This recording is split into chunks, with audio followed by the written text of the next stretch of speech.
Okay, folks, happy Sunday.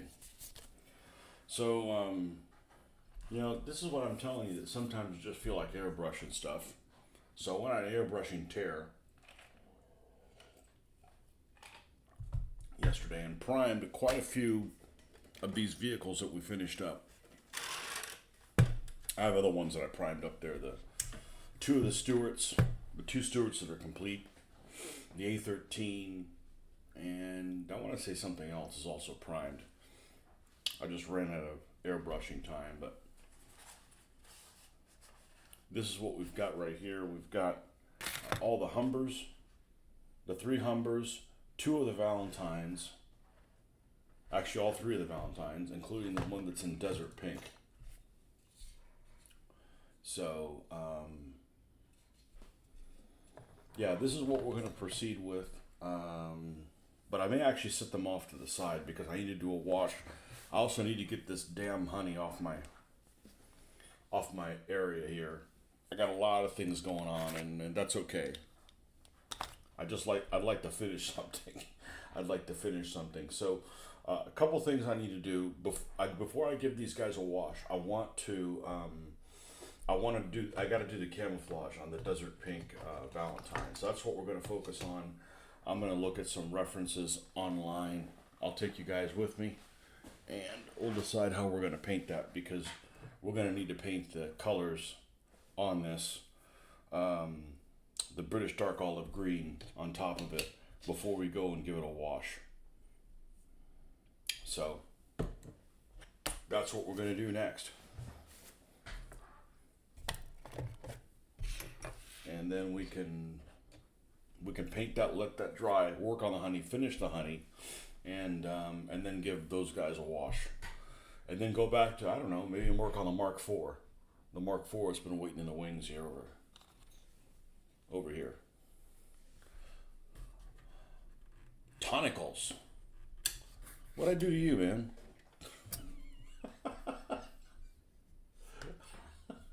I had my tonicals pulled out.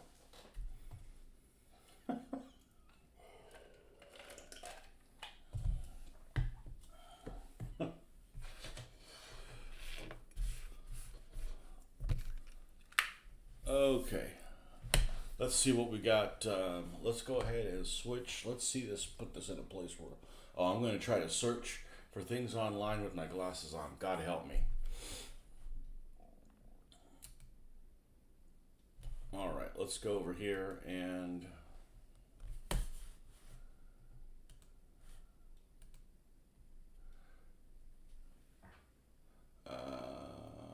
Let's go to scale mates first.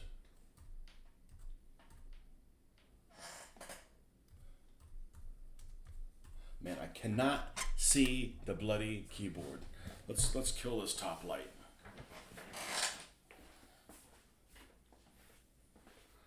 It's completely dark in here. Got a mad scientist looking thing. Let's see what this looks like if I turn the light on. You can't see it. No, pronounce it like a Greek. Tonicles. You ordered some small saw blades to fit into the craft knife handle. They came on a metal sprue. I had to clip off.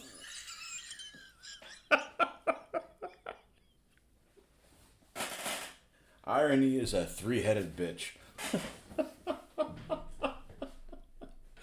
Oh, golly. Tonicles. I don't know. Do I really need to take it like a Greek? Oh shit! Here we go. Scalemates. Valentine. This doesn't work either. What the heck is wrong with this? I just can't. I can't read the letters. That's all. Valentine. IX. It's the glare of the computer screen is I can't see the letters on the keyboard. Okay, let's look at the only kit out there Well, now there's a second one here. I've never heard this. Alinga. Show me the Alinga.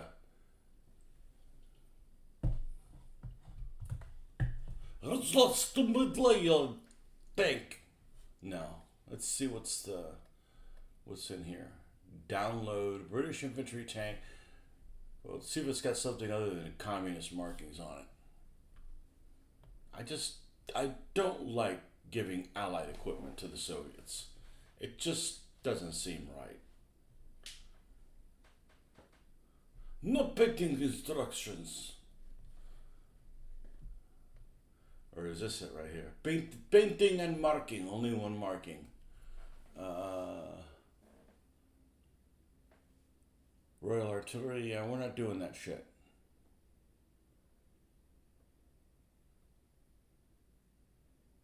Red Army. We're not doing Red Army. We're doing Tunisia. And I may just invent my own camouflage. I just want to see if there's like set. All right, I'll look at Rubicon. See if Rubicon gives me anything. I think I may have made a mistake in that not putting side skirts on this one, but I needed to use the hull with no side skirts for something. And I've seen people's renditions of Tunisia not having side skirts, so oh well, it's too late. Nothing in here.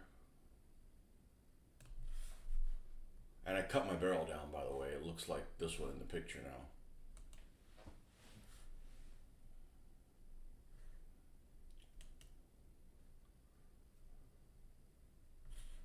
Yeah, something like this. But mine doesn't have side skirts on it.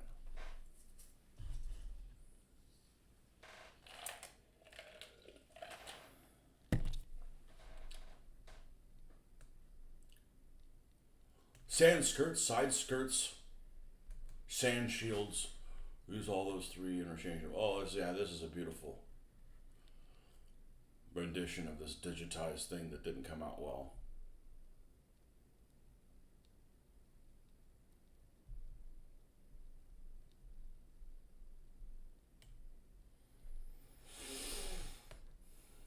Well, this is in Gaza in October 43, so that's not in a combat zone.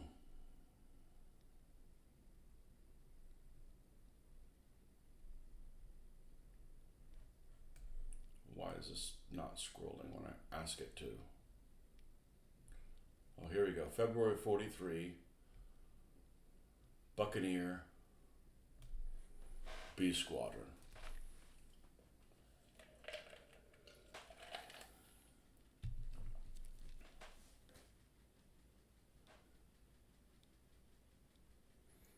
You know, if I'm going to paint a British tank pink, I could come up with some really, what's the word I'm thinking of?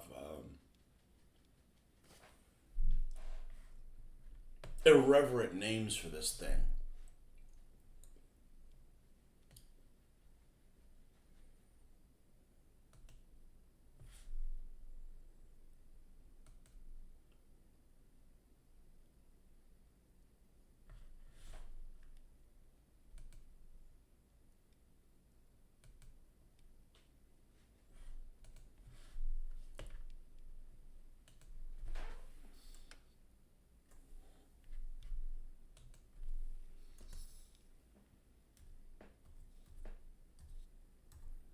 I mean, the sand shields make no difference.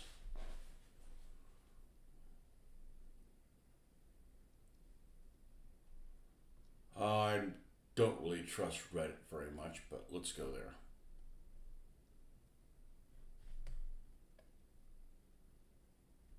Oh, it's just one photograph. Yeah, I've seen that.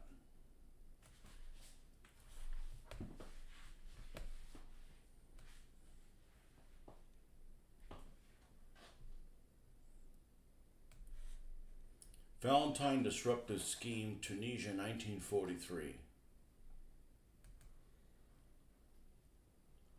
This is actually a pretty good. This is actually a pretty good site. Is Brit Modeler.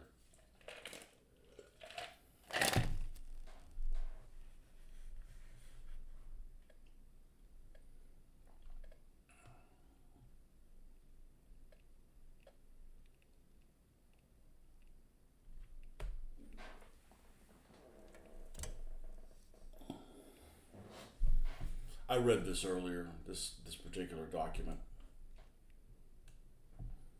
This is like the authority on camouflage schemes in North Africa, is this Mike Starmer. I probably would have gotten his book already if I could have gotten it in PDF.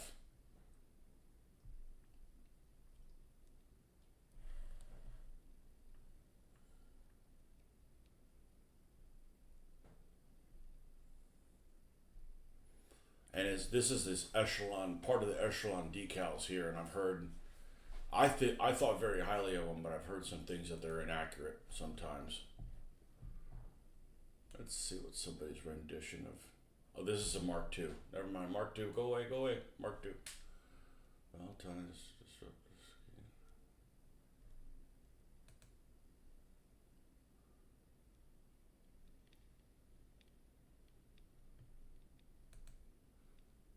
Is it going?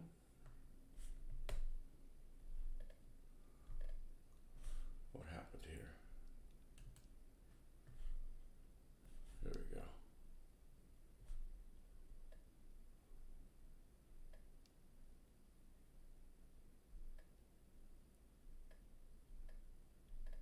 Show me a top view. Thank you.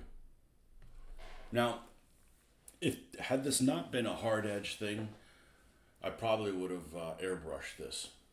But this paint is actually really good to hand paint. So I'm going to do something like this. It's just not going to have sand skirts on it.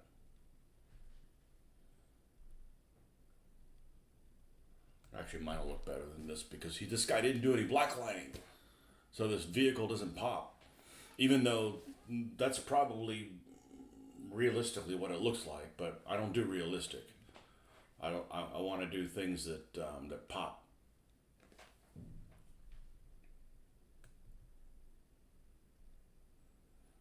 So I'm going to camouflage it based on this as inspiration.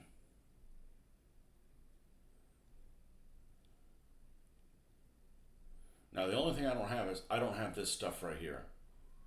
The kit does not have the smoke candles on the side, which I can add later, but I just want to see this desert pink in action.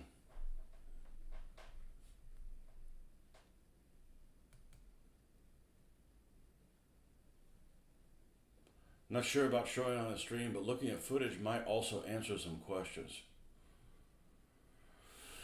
Not for colors, but for names and things like side skirts. Yeah. Well, it's too late. I'm not my choice is basically ungluing this whole bloody thing. I wanted to do one of the vehicles in a different body style instead of all of them being the same damn body style.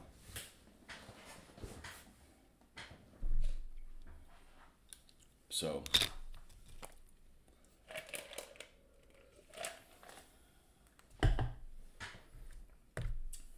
we're going to use this and we're going to paint some lines on it, wait for that to dry, and then we'll give everything a dark wash, and then we'll bring all those colors on up.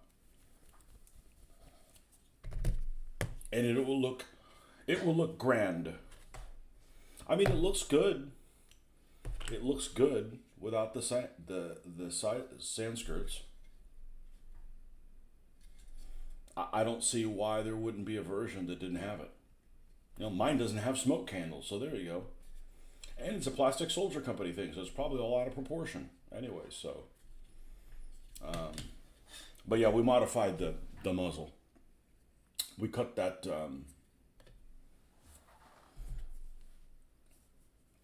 We cut that thing off that looks like it's the end of the inappropriate. And luckily, they made the barrel extra long, so it's the right length now. It was even too long before. Nah, I think it'll look good. It'll look the part. Maybe the grandfather of that guy who does PSC instructions was in charge of instructions to factory for that tank. Yeah, I don't know. PSC has there's some stuff going on there.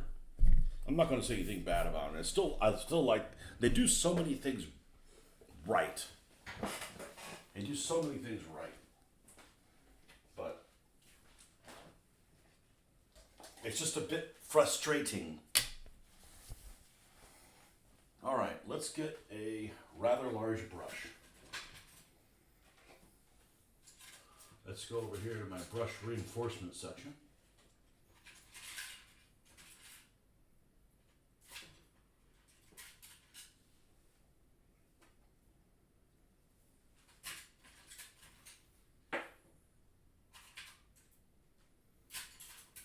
Maybe one like this. Something like this.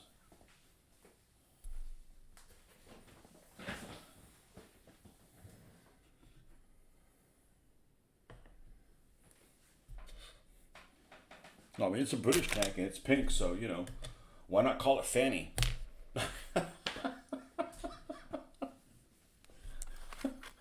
I need to pull that picture up on my phone. I need to use my phone for that. So, let's just do the same search. Valentine, for Tunisia.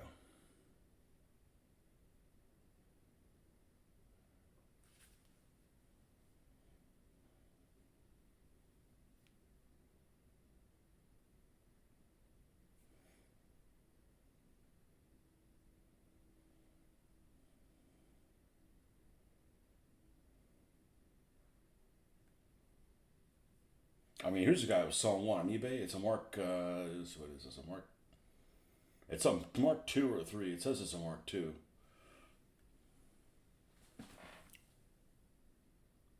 That looks freaking grand. Oh, and it doesn't have sight. Yeah, but this is some guy I can't trust.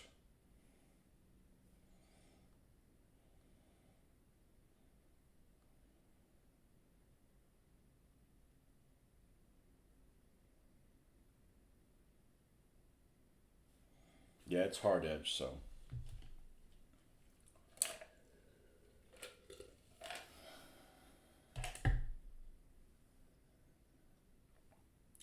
He's got one that goes big and goes small.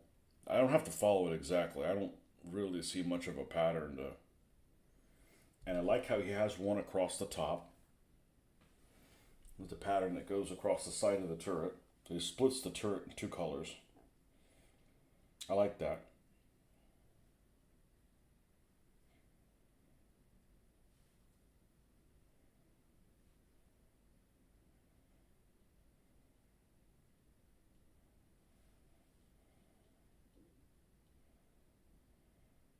Actually, I like how this guy did this a lot. I'm going to follow his scheme.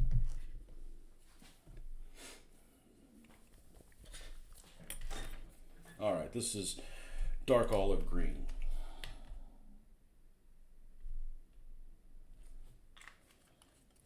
And I'm going to apply this a little watered down so that it doesn't cover as well as the pink, because the pink isn't covering really great either on purpose. It's, you know, thinned down.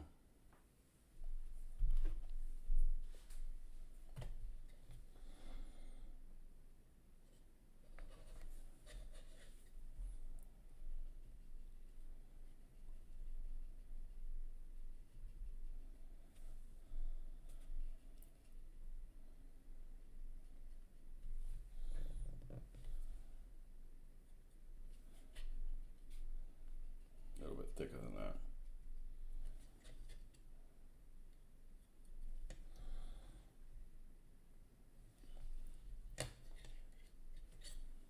Let's remove this.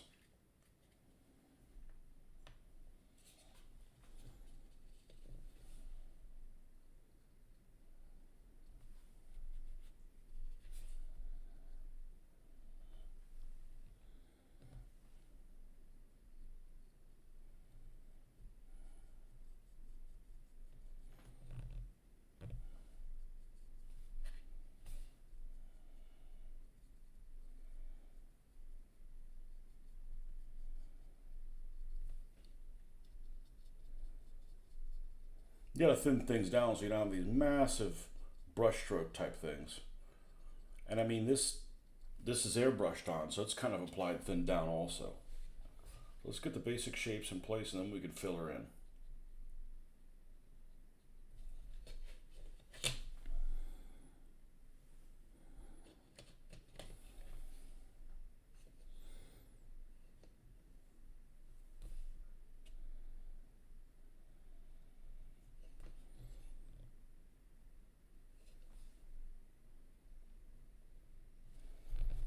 Goes across that. Some of this box like that, right? All right, let's fill this in right here. And then we're gonna have to let this dry for a little bit. So that's why we needed to do this first. It's just an opportunity to see a different colored desert vehicle.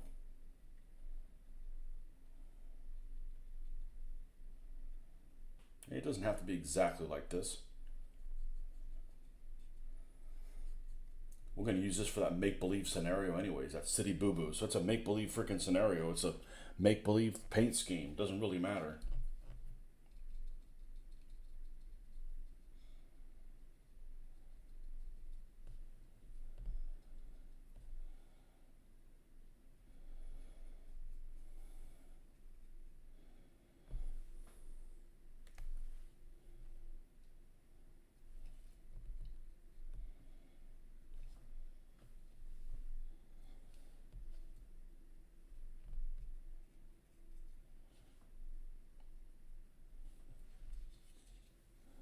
Now, what are we going to do when we hit the very front of this thing?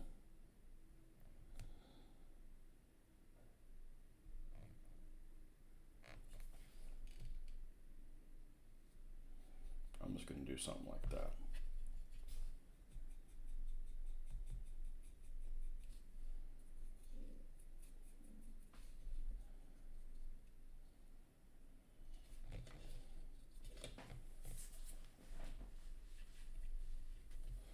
All right, let's work our way around.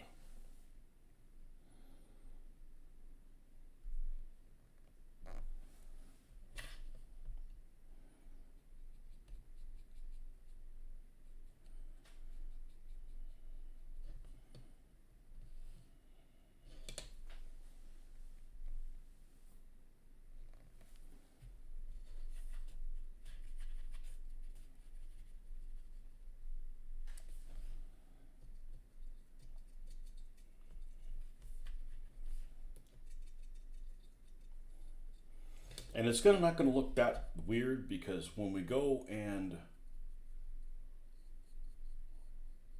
weather this, we're not going to weather it with pink. We're going to weather it with other sand colors. So it's going to look closer to these other ones than it does right now.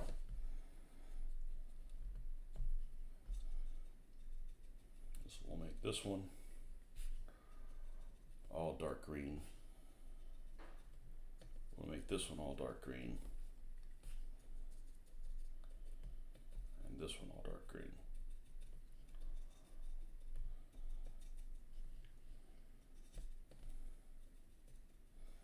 Yeah, at this point I'm like, I know what I'm doing. Like, you know, I'm like, man, this isn't. I'd be like, this doesn't look very good. This isn't going to turn out how you need to. Yeah, it will. Yeah, it will. Okay, let's look at the front hull.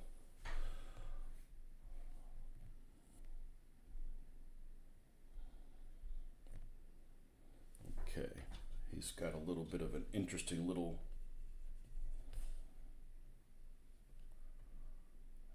It comes out a little bit like this. It makes it kind of interesting.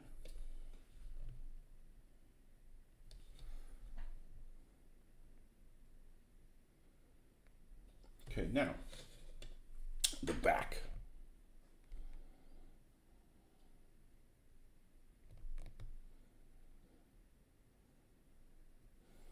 The back. This corner is green. And it looks like there's a stripe that goes something like this, something like that, okay?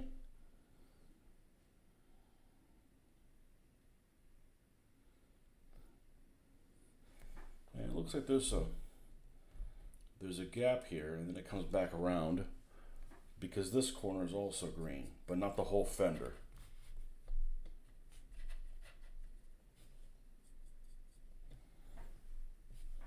going on in this other corner? Over here, yep.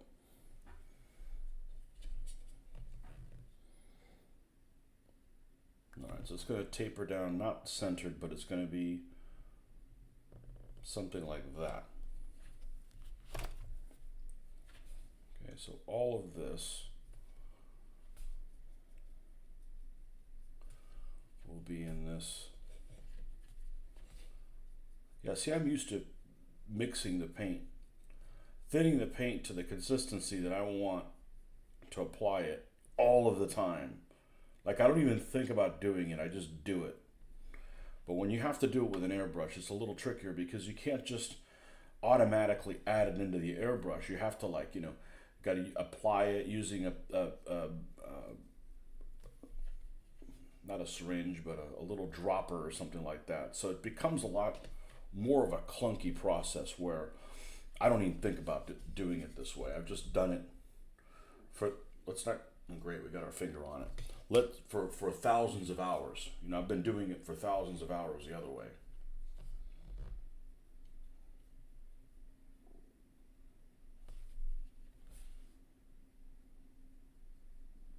No biggie.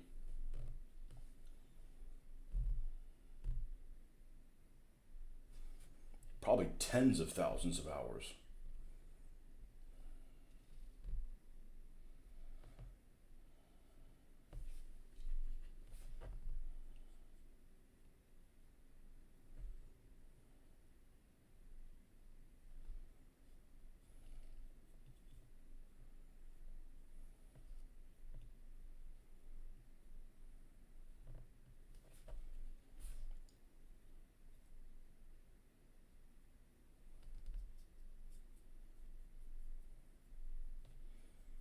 It's funny, I don't use brushes of this magnitude frequently. Brushes of this magnitude. All right, this is going to taper down to almost nothing. And it's going to scoot back over to this side a little bit. Something like that.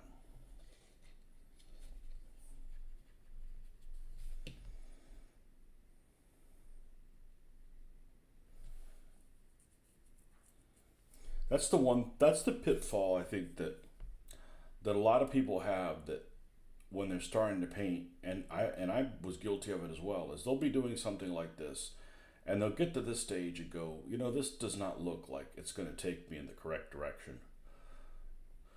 But you can't just paint it like this and say, okay, we're done. I mean, there's a lot more to be left to it to get it to the point where you're going to be happy with it. Yeah, because this looks like trash. You know, this is like, did a child paint this? I said, well, that's how it starts.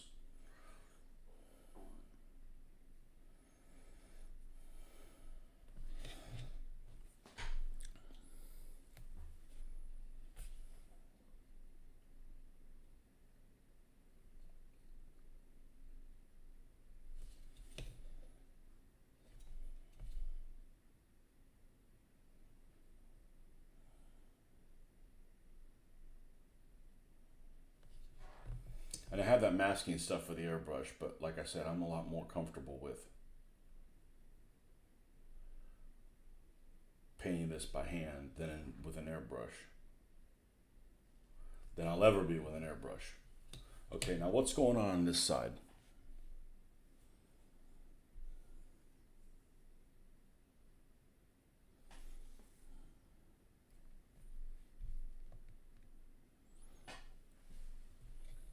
Okay, it cuts across this exhaust.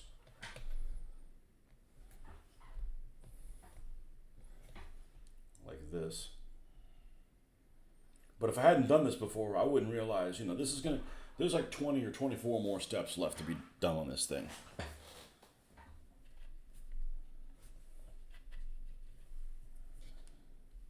That's why I want to do the painting video. Like, hey, things don't look like they're going to turn out well when you first start painting them, but you know, it's a process.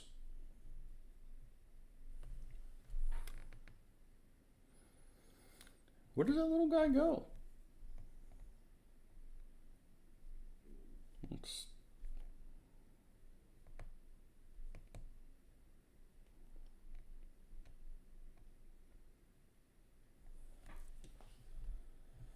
to feed it in here. I'm going to feed that line into there.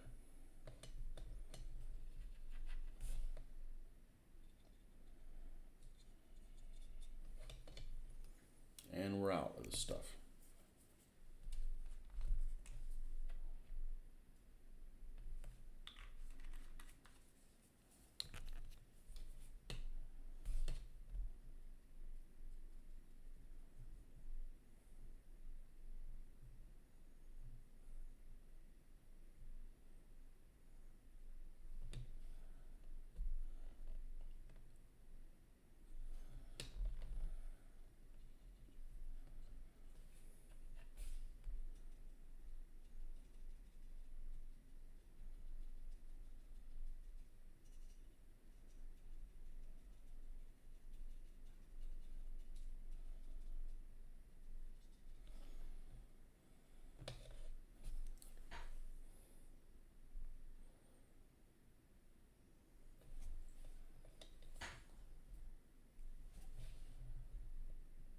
Have this over here, and then we have this.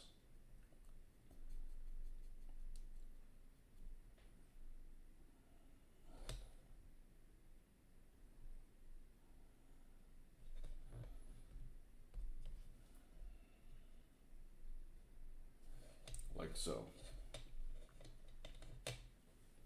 Now, that's why we ought to really like this, how he did his turret. Because he did this like a wave. Good morning, Marcus.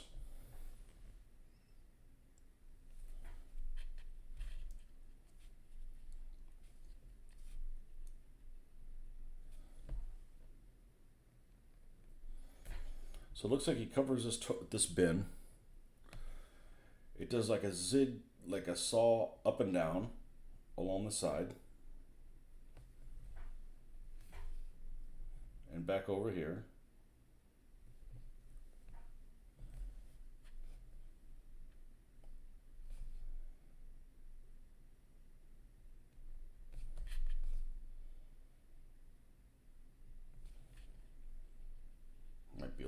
Might be a little too wet. And looks like it comes back down again. Of course, this is a different Mark Valentine. Doesn't matter. It's just inspired by this one. And then we're gonna go, this part's definitely gonna be olive. And then say half of this. Who knows, this might be my favorite looking tank by the time I'm done with it. And then half of this.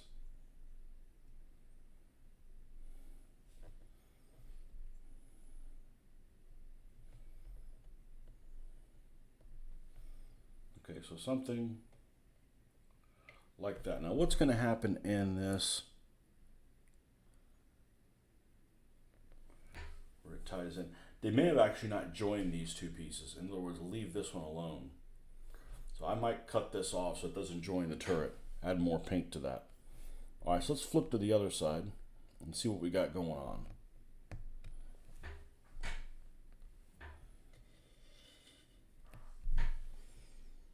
Mr. White, good morning.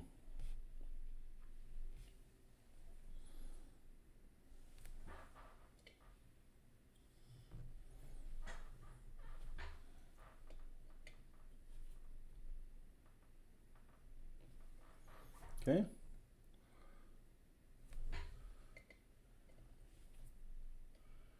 And then at least to here, all this is definitely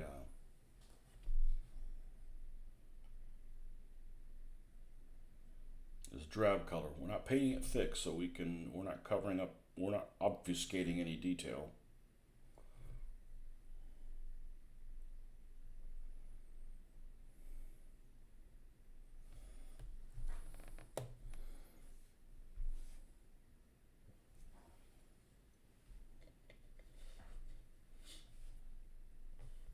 what's happening at the top of the turret. It just clips it up a little bit. All right, so we're just going to go across this and maybe join it like that.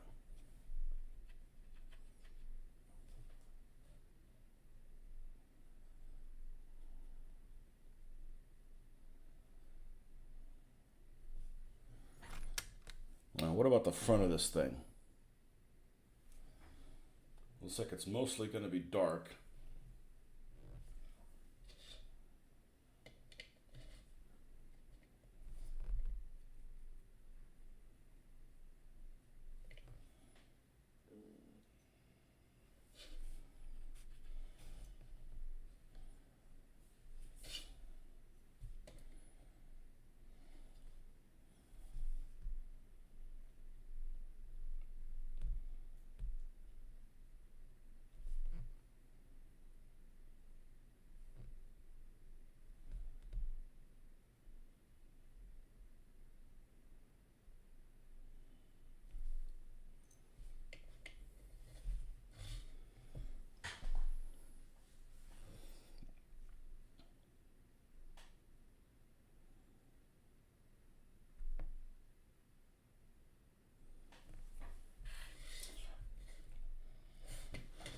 All right, let me put my glasses and step away from it.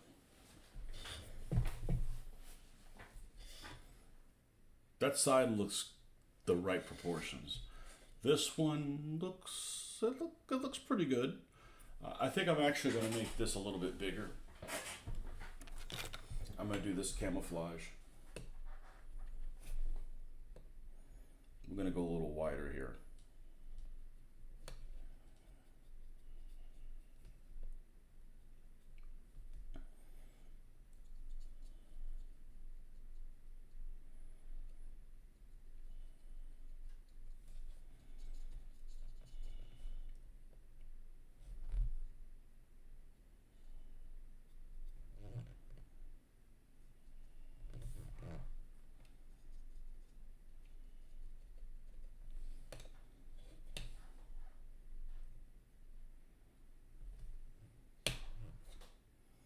Maybe something like that.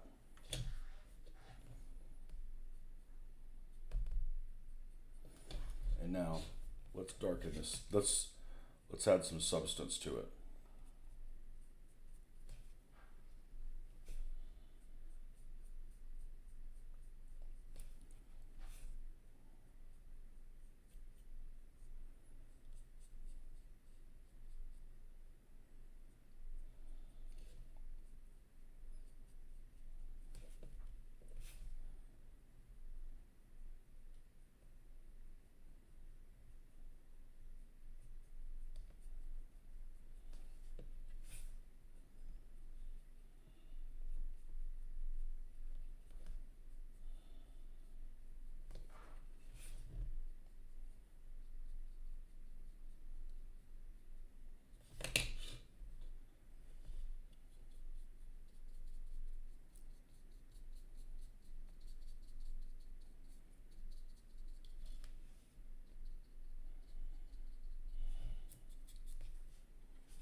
And then we'll have to let this dry.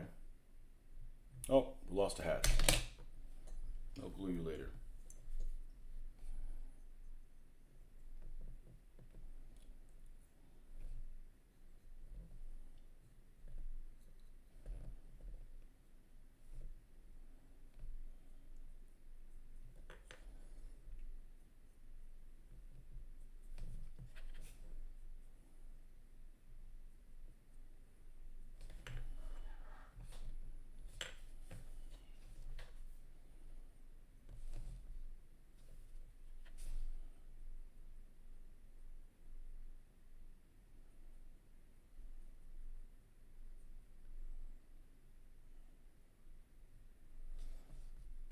so this is going to end up getting a dark wash on top of it.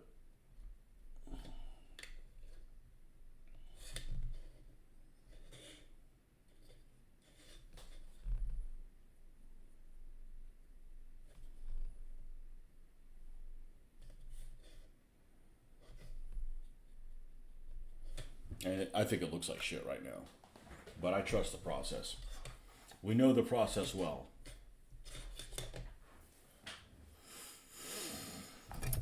There's these brushes that are in the way, running interference right now.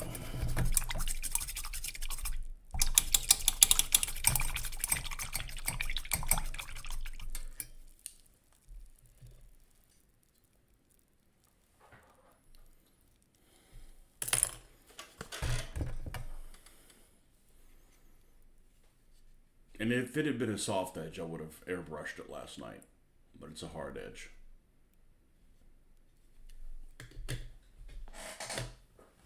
So we gotta let that dry. All right. So now what we're gonna do is we're going to got this bloody honey to finish putting together.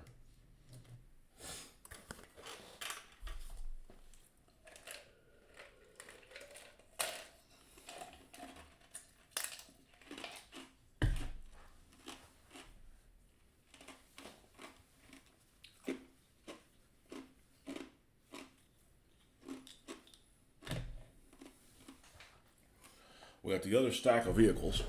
They're over here. I'd like to wash all of these at once.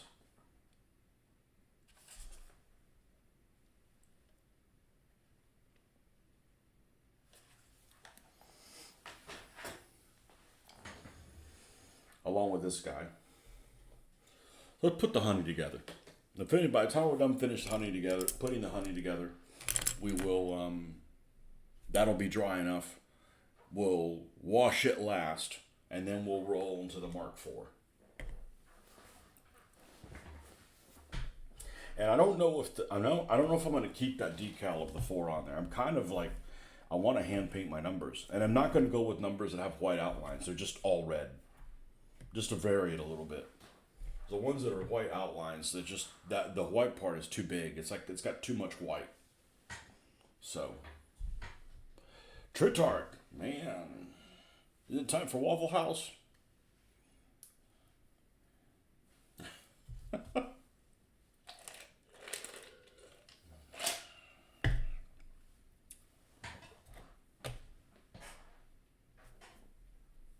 It's Waffle House 30.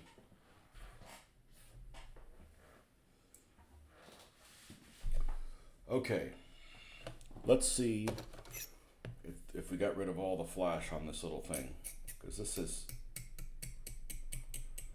what an unsatisfying experience building these honeys.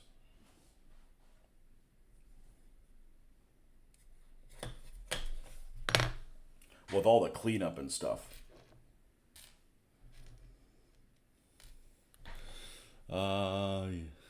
No Waffle House today. You built the tank on Friday. A Hussite 1. Real pain in the ass, badly molded, and a large hole I had to hide and embellish. Had a bunch of snow here. We just sent you a pic. My friend took of her front street. You'll get a laugh out of it, okay? Yeah, you guys are like blizzard conditions. The weather's going to be great for Europe. I mean, if I get to go, it's going to be like almost everywhere. I think London is supposed to be like mid 40s to just above freezing every day. Well, it's only 2 of the days. And Spain is going to be like 50s to 30s. That's like, sign me up, you know? We spent a significant amount of time yesterday, like, ordering tickets in advance. So, you don't get there like, oh, I can't do anything, The Floridian's nightmare. I don't know. For most Floridians, yes. This state is full of pussies. This looks like an ugly Cleveland-looking place. Yeah, so I've driven in this a couple times. And what's really disturbing about this, is that it's the ice that's the problem. Um, Man, you got some little vehicles over there. All those vehicles on the left, they wouldn't survive on an American highway.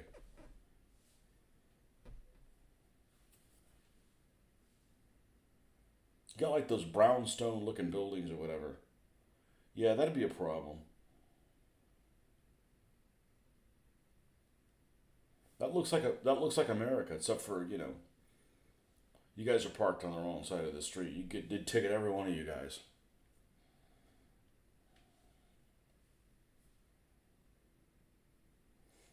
So I was looking. I was like bored yesterday at some point. And I'm like, why is the driving on the left hand side of the you guys driving on the wrong side? It's like, oh, because of sword and because of this and because if you've got to put. I'm like, okay, fair enough, right? So do they let you guys carry swords on a hilt every day? No, you can't carry one. So why is that an excuse?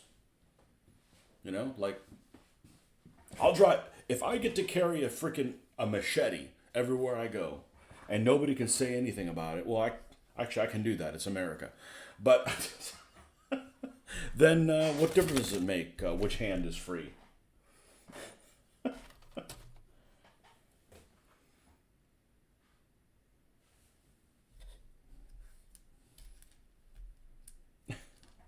Where, where's my Tamiya cutters? It's sleeted before it snowed, so there's likely to be some chunky ice hidden. Yeah, I've driven in snow before, and you just have to plan everything. Like I'm gonna turn up ahead there in about half a mile. I'm gonna start slowing down now. Like you guys got to be careful.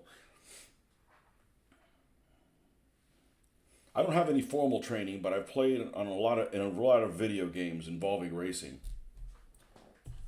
You can't crash fast enough to win.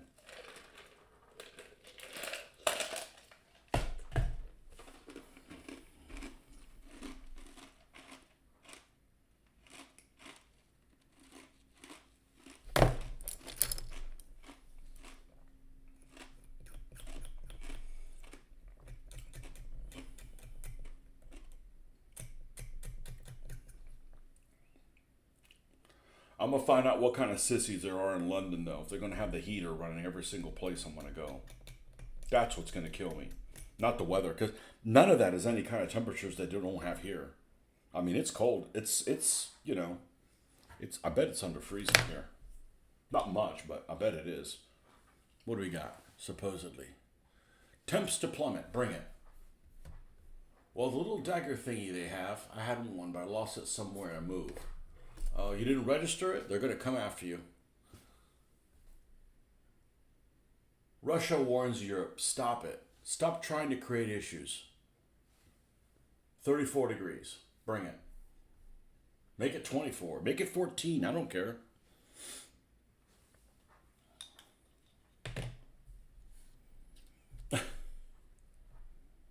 Just give me clear skies.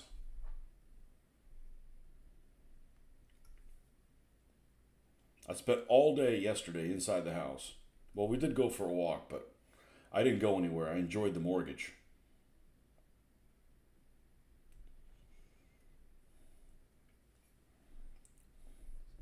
Even managed to play some State of Decay.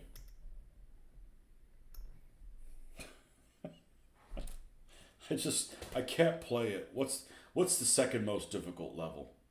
I can't play at it. It's just like I can survive a couple days, and that's about it. I just don't have the ammo. And I'm starting new characters. I'm not bringing in old characters that are already buffed up. That's like cheating.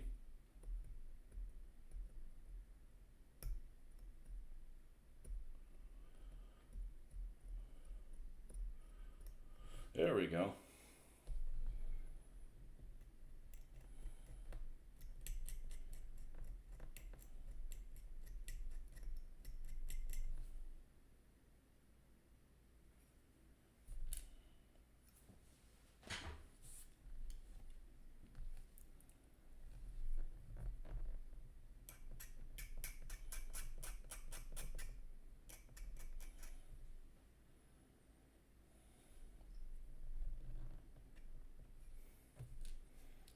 Hopefully, you State of Decay, they have some better looking people. Because, man, there's some gimped up looking folks in that game.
It's a balmy 30 degrees here at the moment. Been below that all night, though.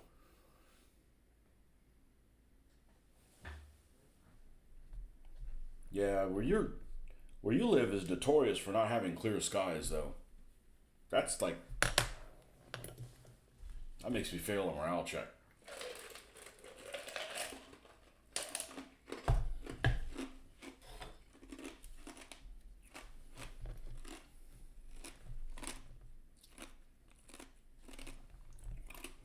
Yeah, you probably won't get snow. So supposedly, the only time it's ever snowed in this area was the time that we were on vacation. The winter of '89, we were in Mexico. And, it was like an inch, and the ice and stuff was,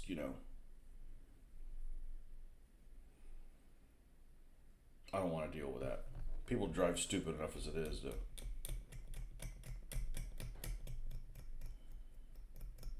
And I would say 75% of the cause of accidents are people screwing around with their devices instead of paying attention on the road.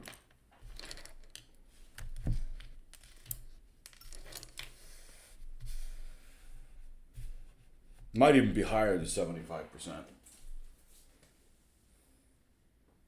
You like gloomy weather. Okay, vampire. I hate gloomy weather. It's depressing. And it makes me want to have ice cream. I always want ice cream when it's gloomy or it's raining. Like, man, today sucks. Let's have some ice cream. It's a sunshine state. You don't like sunshine? Get the fuck out. I know you don't live here. You can have all the cabbage palms you want.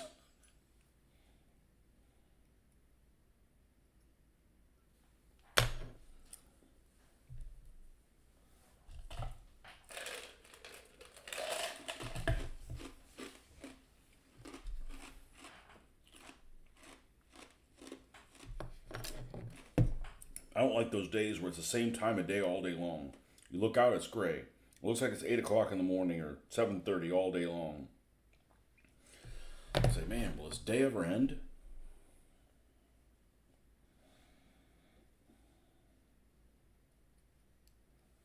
I do speak for myself. I'm not your alderman. We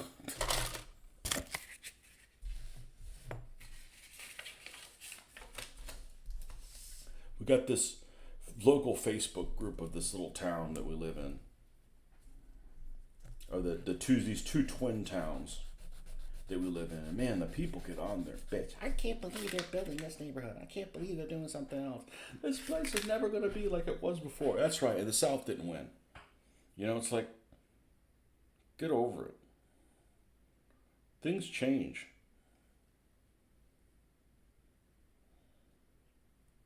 They want to go back to, there's nothing to do other than, tip cows. Now, I'm not, I don't want to live in a city. I don't want to live in a metropolis, but, man, who the hell wants to drive on a fucking dirt road everywhere they go? Like, that's like, might as well not even have a car you have to wash. Just have a wagon and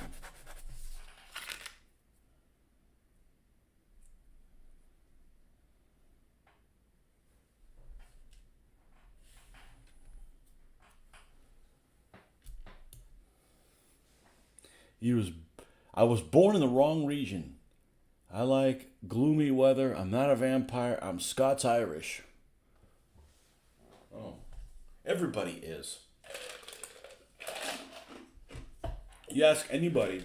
Oh yeah, I'm Scots Irish. I'm Scots Irish. Is there anybody left over there? Are there any Scots Irish left over there? I mean, I'm not, but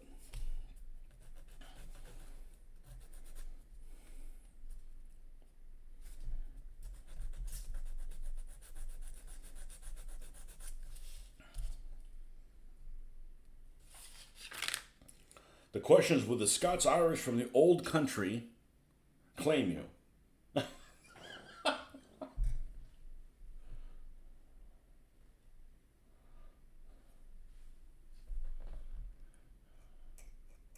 And when I go to Spain and people are going to ask me, oh, where are you coming from? I'm going to tell them Florida. I'm not going to tell them United States.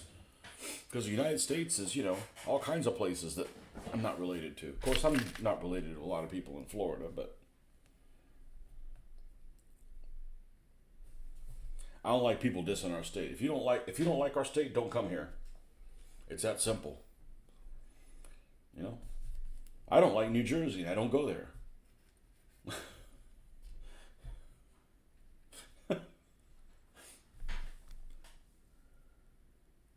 Apparently, all the real ones left. There's a lot. I know so many people. What are you? Oh, I'm Scots Irish and 1/16 part Cherokee. It's always throw that 1/16 part Cherokee, man.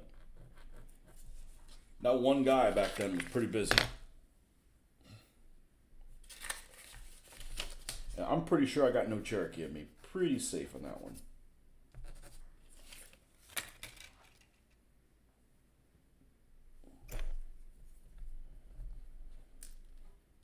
But we're planning on our trips for Spain, and like, what language would you want to do it in? I'm doing it in English because they speak a kind of Spanish that I'm not used to hearing, and they speak really really fast. Like if I go to Mexico or I go to somewhere over here in the New World, other than Brazil, I can understand what they're saying,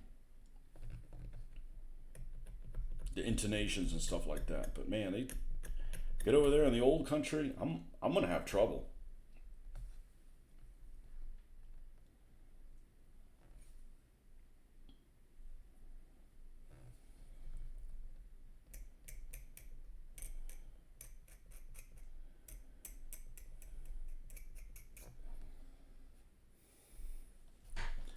I call bullshit. You're not a fraction of a fraction of a fraction of a person. Exactly. Exactly. Well, what's a 16th? A 16th would be a quarter of you is one grandparent, so it's a quarter of a grandparent, right? So it would be like on one side of your family. Oh, I can't do math. It's a quarter of a grandparent was, owned a casino. I think people just don't know. I think people just don't know where they come from and they don't care. I attribute that to people that have shitty coat of arms. I think people that have shitty coat of arms just go like, I don't know where I come. Oh, that my coat of arms look like that? I'll just tell people I don't know where the hell I come from.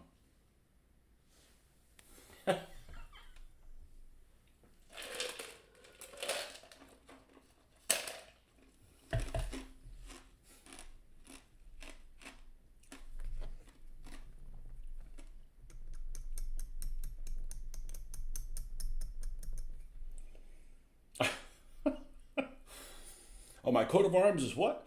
A guy growing a freaking plant? Ah, screw that. I don't know where I come from.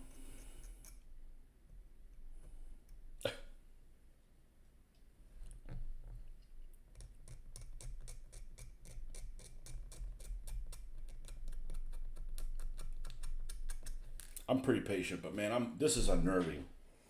Doing all this tiny little scraping.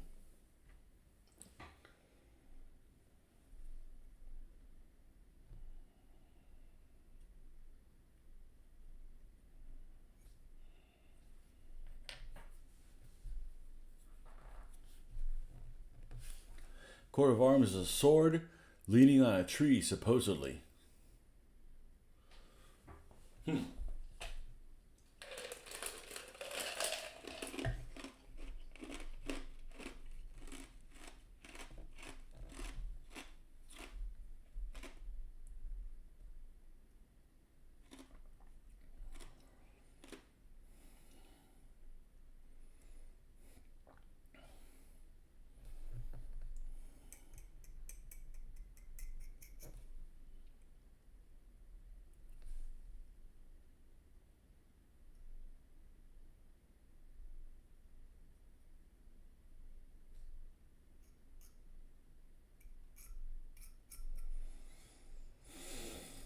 Oh.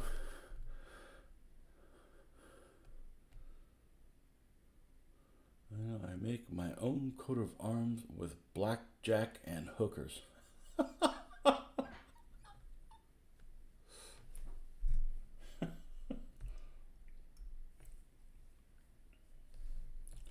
Well, then you're not royalty because, if you were some lord, you wouldn't have to pay for the hookers. Then it wouldn't be hookers.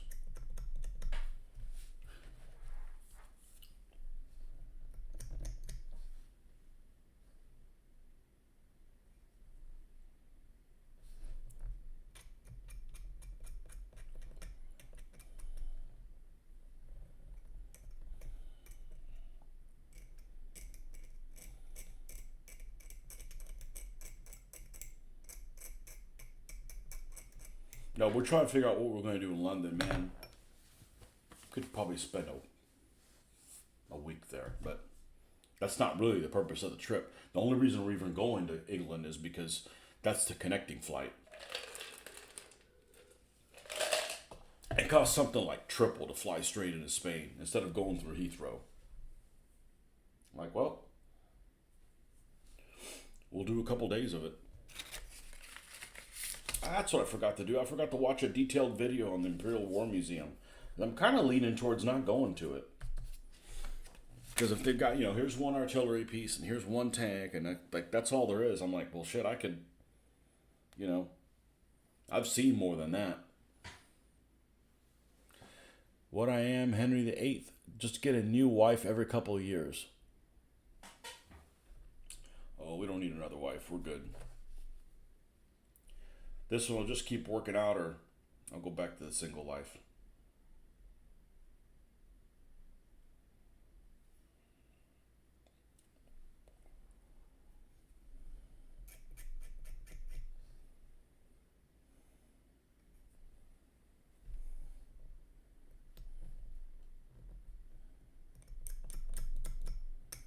I always wonder what those dating apps were like. Those came up after my time. And you would think that's a perfect opportunity to just be yourself, right? You could just be yourself, whatever it is that you're into. You could just lay it all out there, and if you get rejected or nobody's interested in you, nobody would contact you, right? That's the theory. But what I heard from somebody, I don't know who was it was told me, like people just pretend to be fake people. Like, what's the point then? What's the point in going on to some place that, unless you really just don't want to meet people. But at some point, you're going to have to pay the piper. I don't understand people's logic, If you want to pretend to be somebody that you're not, going on somewhere where you're not going to meet someone would probably be the way to do it. Not somewhere where it's like, hey, you want to meet at such and such a place? I'm like, oh shit, now what? 7 years if we make it until March. I like the woman I'm with now. Been together for 6 years but haven't married. Hey, whatever works for you.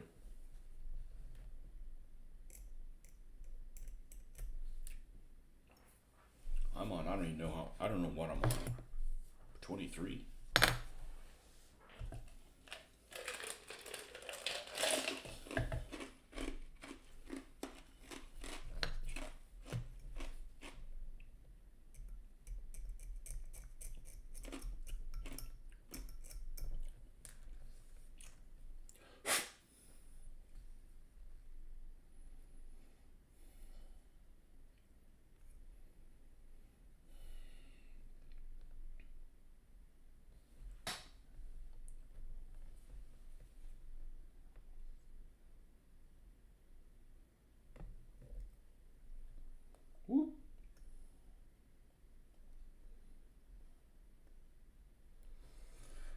let's get this in the center. Or close to it.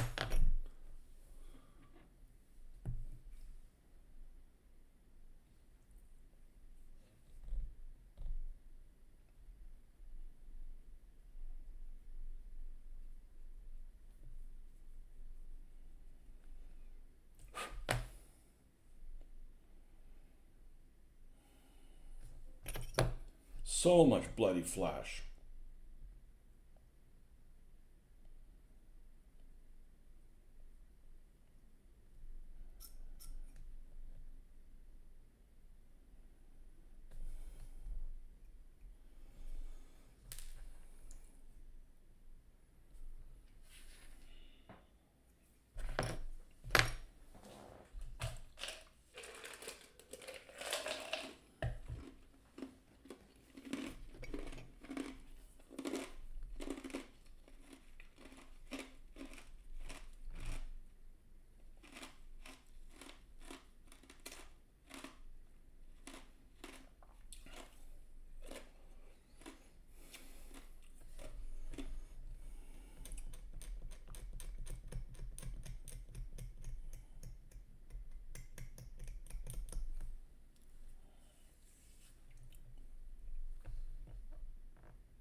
I think this is the last unnerving thing I have to do.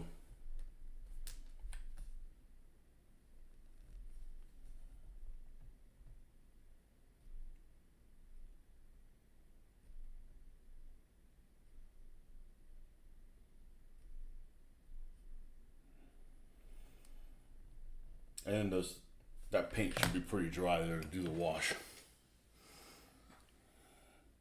Oh yeah. We'll still do it last. Just for good measure.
Exhausting, exhausting, exhausting.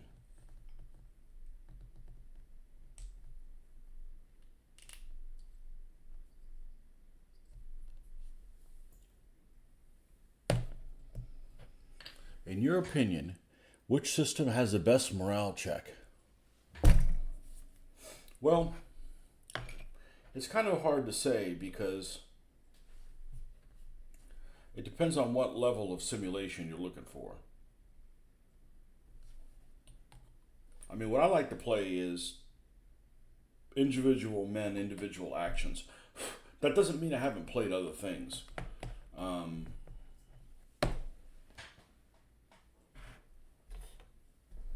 And sometimes there'll be a game that has a really good mechanism, but then it's really frustrating. This little thing had little supports underneath it. I'm not going to model those. We're just going to put this flat on the deck. Flat on the deck. I played a lot of Advanced Squad Leader. A Squad Leader and Advanced Squad Leader. I think their morale system's pretty good. But that's a squad level game.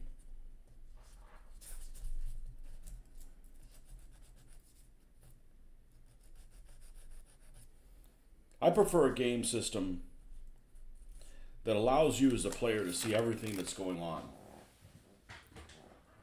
But then you're not able to react to it. It's better than one where you have to have a system that blinds you so that you're not 200 feet tall looking at the battlefield and know what's going on through the minds of your opponent. I would rather have one where you can see all that stuff, but your guys won't listen to you. So like something like you got to roll to see, if these guys activate or that kind of stuff. Just the unknown. I like that. I like that kind of stuff. But trying to hide it from the person, it's just, it just kind of turns more into you're trying to outsmart the other physical player a bit too much. I don't know what I said that it was funny, but okay. I'm a funny guy. So, and that, I probably would not have realized that had I not played DBA for so many years. Because DBA is got, there's many things I don't care for, but there's a lot of things that I do. And it makes it better, when you're playing when I was playing this Face of Battle before DBA, all right, I got to run the game. There's people over here, and they got to ask me a question. Let's go out of the room, and you ask me so the other guys don't find out. I'm like, screw that. That just eats up so much time, and you're not, you're trying to be competitive, but it's not like you're trying to outdo the other people on the other side of the table. That just takes way too much effort, So like now, I'm put everybody on one side. Everybody's on the same side. It's about narrative and how you deal with the hurdles that the narrative is throwing up at you, more than trying to outsmart that particular person.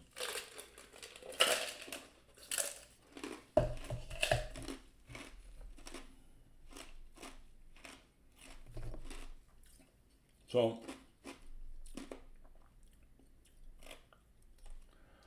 I don't mind games that take slow to play. That take slow to play. No, I don't mind games that take a while to play.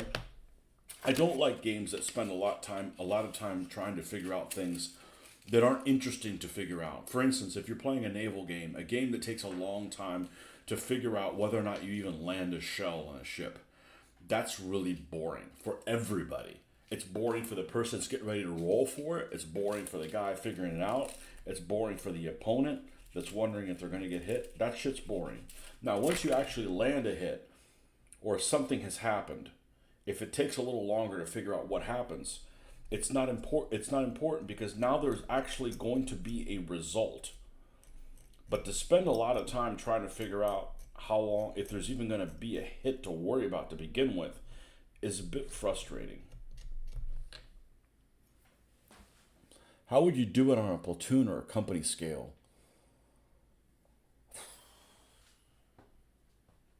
Well, platoon scale is, 30 people. I would still do it individual men. On a company scale, I guess you'd have to do it by fire team. But there's things, whatever scale you're wanting to do, there's things you, as a player, I don't mean me, I mean you, that you want to see, that are important to you. Some people want to play tank actions and do these big maneuvering things type thing. Okay, that's important to you. But then you're not going to get the detail where it's like this guy's going to fire around and just before he fired, he got hit and and like the turret got hit and the tank is knocked out. Well, what exactly is going on in there? Well, one guy's blinded, another guy's missing a leg. That kind of stuff's important to me because I think of it as like a movie. I want to make decisions in a movie that's appearing, you know. But I'm sure I'm the exception to the rule. Some people just don't have the patience for that. But look how much time it takes for me to build stuff. Do I really want something? Okay, odd or even, it's dead. Like, really? I mean, why should I even, if that's the kind of detail the rules set, just give me a spray can. We're done, you know? So there's all kinds of different levels of different things. But if you wanted to play it on that, I would say probably fire teams.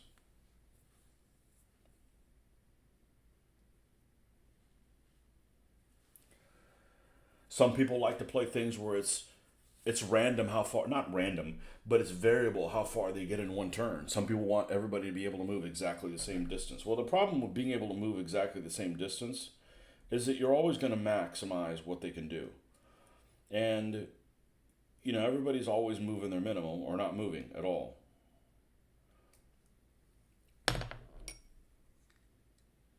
I just don't like a game where you don't have any meaningful decisions to make. We played command decision for many years, and there's basically you either when you put your orders down, your companies, right? It's by company, I think. I think it's by company. Every place you have a command stand, you can put different things. So if you're like Americans or British or Germans, you're going to be for every 3 tanks you're putting an order down, and you basically sit still. You move it up to half of your speed, which allows you to fire in the moving fire phase, or you move up to full of your speed, which allows you to move only after everybody else fires and only if you're within, say, point blank distance of the enemy.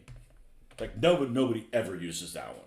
Okay, so now you've got 2 things. Are you going to move or are you going to half move? So it's almost kind of like on autopilot. You look at it, it's like, why am I even bothering to play this? Because it's like it's obvious what the next choice is. That just doesn't make a very good game.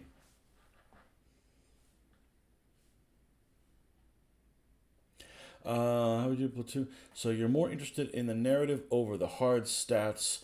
The numbers, the more competitive types could be arsed.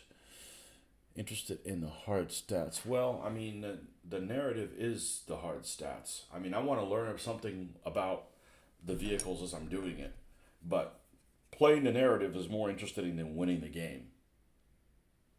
So, I like to have a bit of both, and it seems BattleTech scratches that narrative and hard stat itch.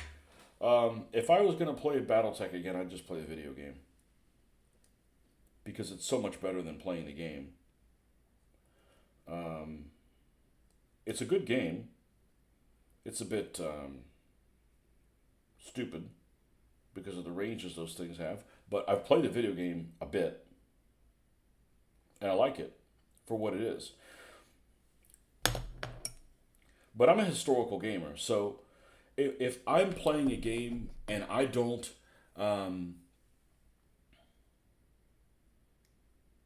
and it doesn't motivate me to read more about the history that I just quote unquote took part in, it's not a successful game for me. And I know that's not everybody's thing, but that's a way to motivate me to build more stuff for the period. Because I'll say it again, to me, gaming isn't therapeutic. It's not a stress out, but it's not therapeutic. I'm not like, man, I've had a hard day, let me go play a game. No, like, let me have a hard day, let me build something so that I feel good about it. That's what it is. And that's why I haven't played with the guys locally in almost a year, and I don't feel bad about it, and I don't feel the need to do it.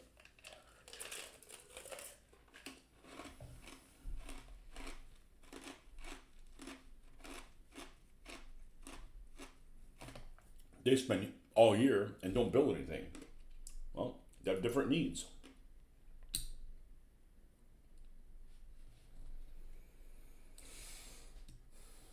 Let me I'm gonna punt on this hatch. I may build something underneath it. Laying it flat just doesn't seem right. We're not gonna paint this thing anytime soon, so let's just put all the pieces on here except the hatch, and we'll come back to it. Man, we need to open this. We need to open this up a little bit more.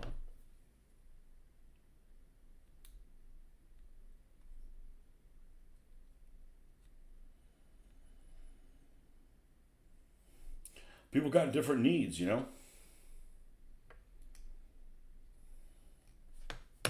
I've had people that don't really have a hobby like this say, why are you building so many tanks? What good is it? And I really wanted to tell them is like, why you watch so many fucking TV shows?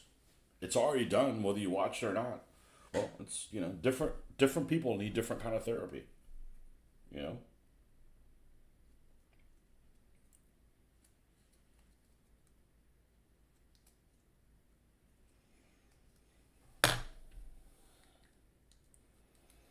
There we go. That's a little bit better. I think fistful of toes is a very abstracted way to represent morale and equipment quality. If your gun doesn't work anymore, any sane person is going to cheese it and get out. Yeah, I've spent 30 years playing something really abstract, and I'm just not an abstract person. I just I'm done with it. You know, it just doesn't.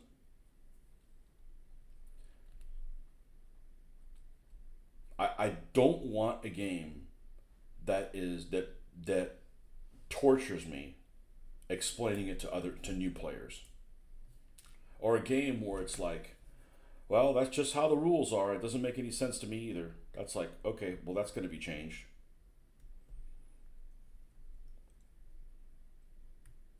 So, so literally, whenever I have people play this, I'm not going to explain shit to them. Okay? Back in a bit, gotta go walk a dog. Is that code for something else? um, I don't want to explain stuff to people. And it's not because I want to pull a fast one on them. It's a waste of time. So, this game system is really easy to understand. What happens next? Let's pull a chip. All right, well, what's happened? Well, whose name's on it? Oh, it's Frank. What's Frank want to do? You get one action. And it's really easy to understand what actions are. Like, how far can you move? Can you shoot and move? You know, if he's got a jam, what can he do? Just really easy to understand. Don't worry about the rest of it. And it's all in actual scale, so you don't have to worry. You don't have to like squint your brain to see what's going on. This is what you see. So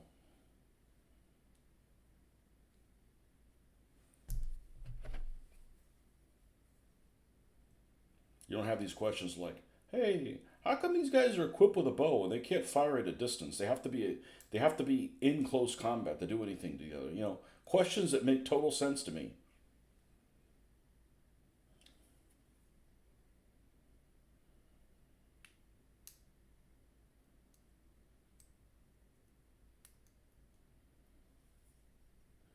But I can only say that because I've done the abstract thing for so long.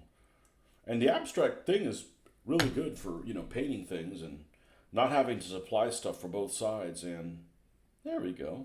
For some reason that didn't fit in there. And now it fits in there fabulously.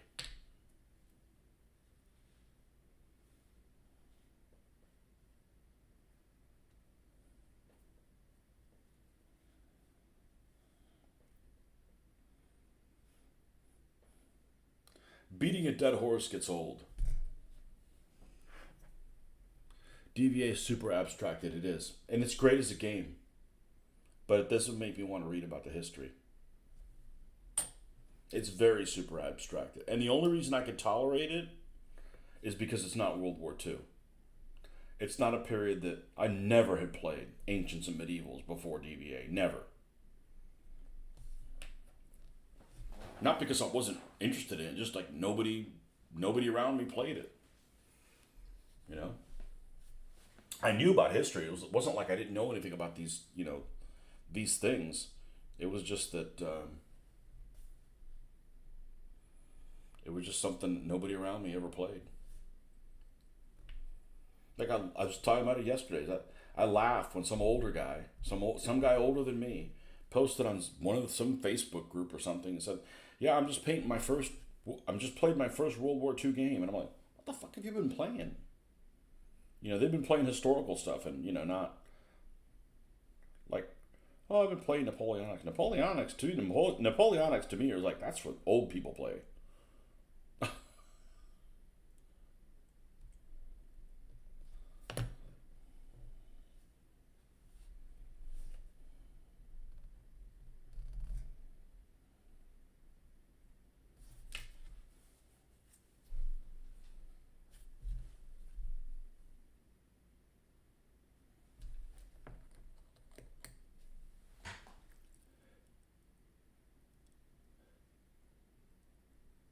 I saw the video of Romans, and both armies had a bunch of solids. That was a grinding 2 hours.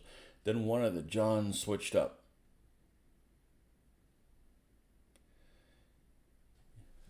You know a lot of Johns. Me? Must be code for something else. I don't think I know a John. Growing up, there was always a lot of Mikes and Jeffs.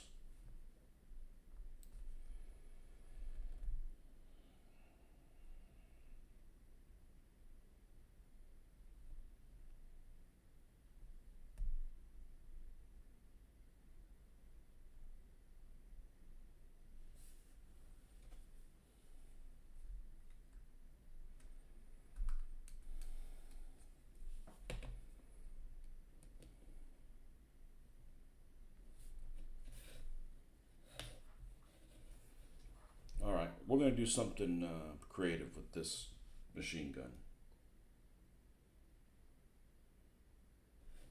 It's flat on this side. So this is the side that's got to go up against the turret in this position. What we're going to do is we're going to cut the top so we can rotate it facing like that way.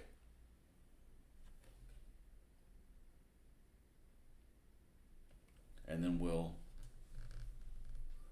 a lot of Davids. Yeah, a lot of Davids.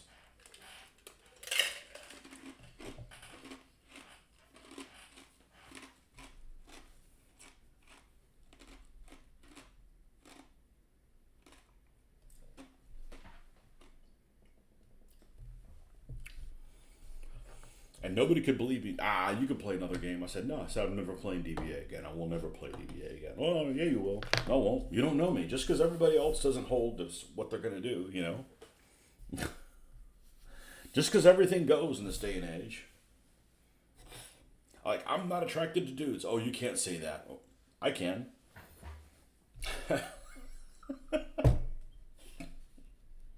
That's fine if you are.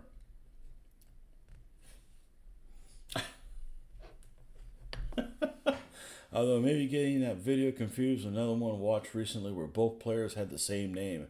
Ooh, I don't know that that's happened. That would be confusing though. What the hell are you doing watching other people's videos? See if we don't botch this up.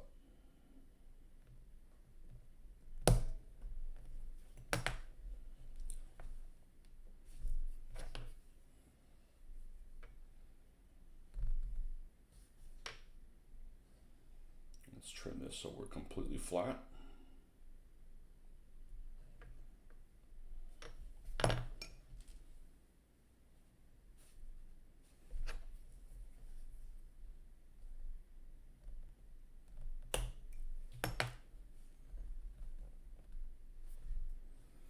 And we're going to want to make sure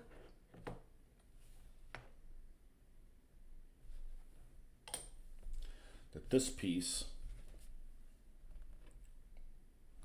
sticks out past the top so we can rotate it and it does not interfere. Say something like that.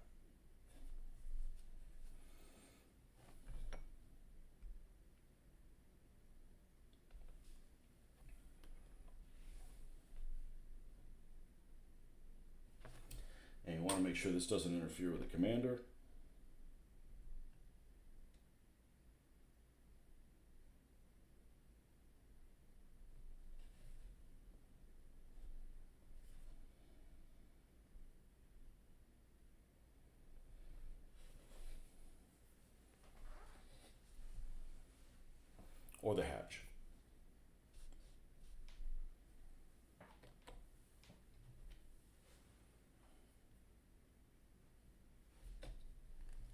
It's like a kickstand.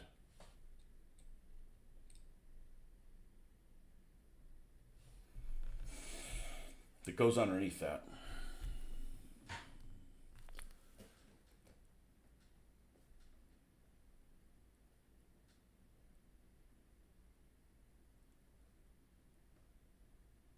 Not J Hobby Corner doesn't do bat reps anymore. Well, we did hundreds. And they're fun to do.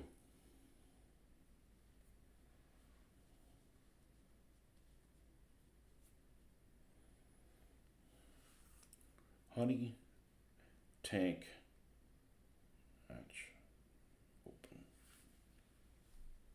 images.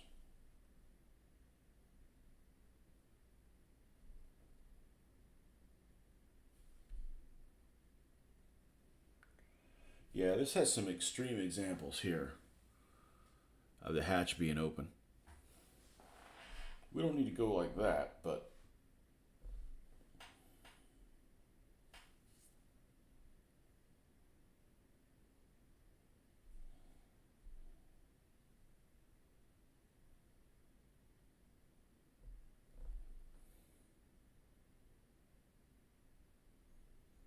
something like this would be fine.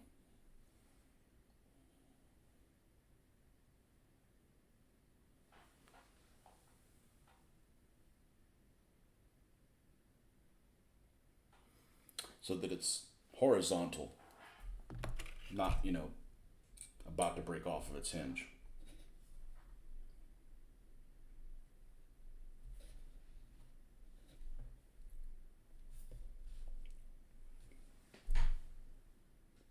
So, with that said, let's see if we can't craft something.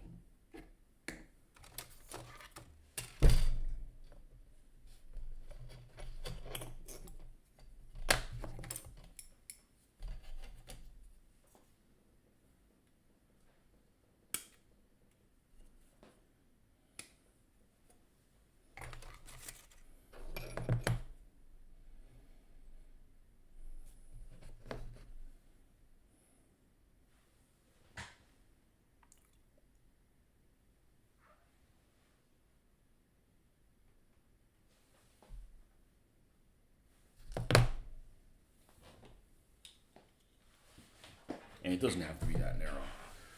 It just needs to be something that props it up.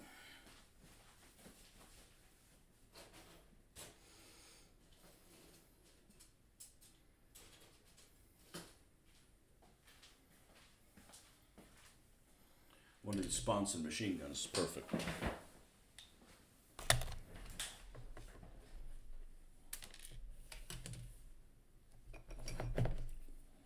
We're not going to use them anyways.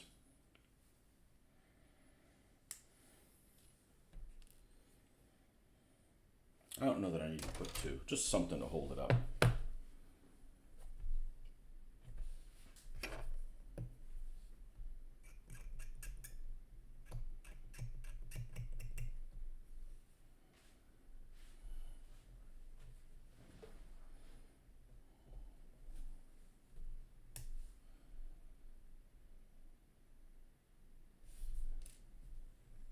And it needs to be durable.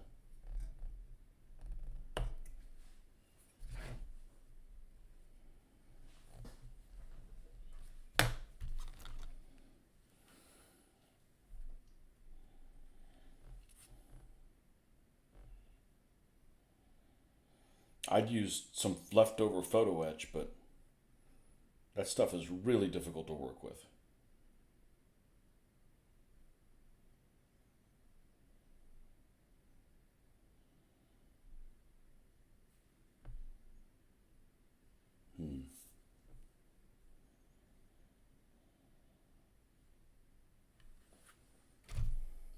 Give me a second. Give me a second.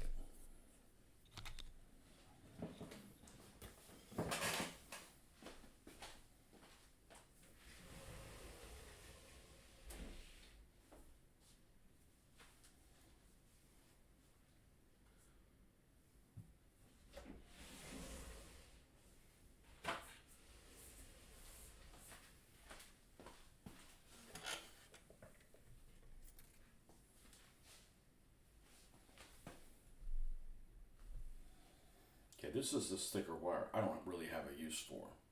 So the question is, am I able to bend this? How easily does this bend?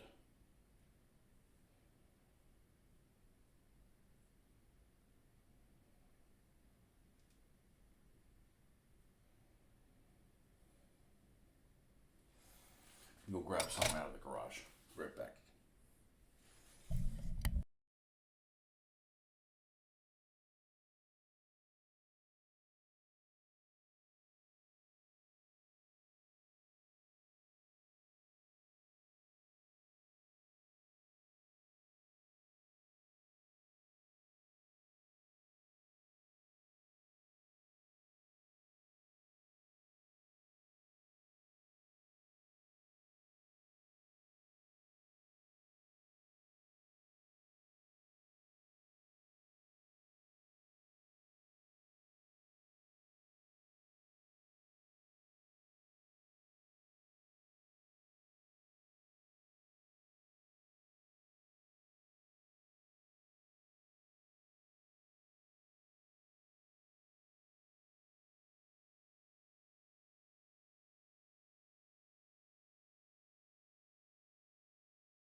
I got the easier to bend stuff too, but if I press down on that hatch, it's going to give.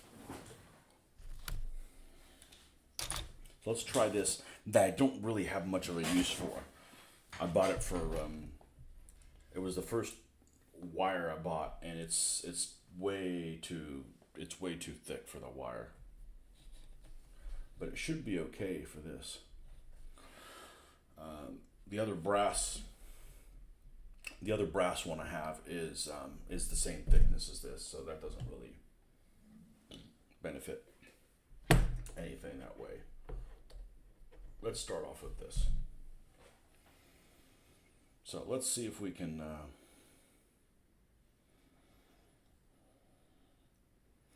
let's do it in equal parts. How far across is this? It's going to open like this. How far? Thank you. How far across is this? It's more than that. All right, so if we make each leg this length, so in other words, the width of this thing, let's see if that would work. So we got this length here. Let's clamp this.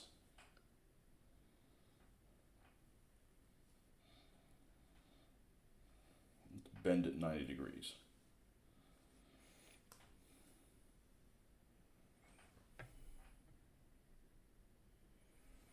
Okay, now this middle travel distance,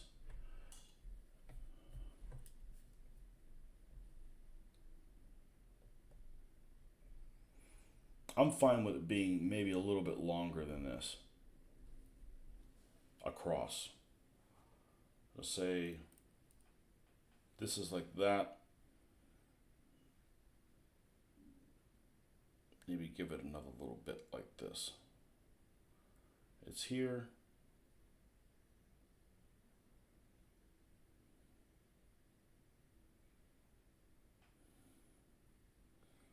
I got plenty of this wire anyways. It's just one of the ones I have. And we'll bend this.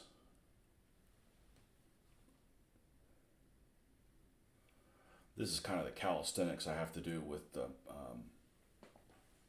photo etch, except this doesn't have to look like anything in particular.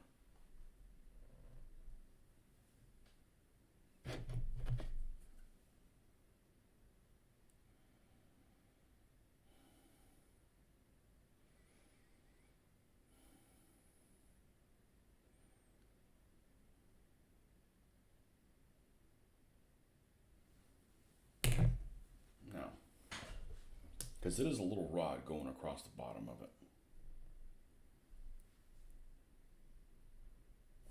I think this should work. then is the part where you have to avert your eyes.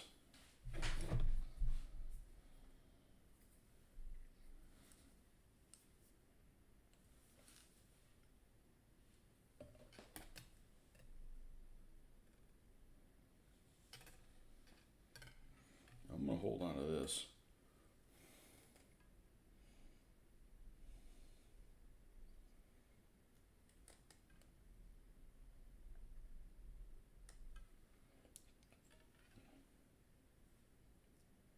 This is a heavy duty cutter. This should be able to do it.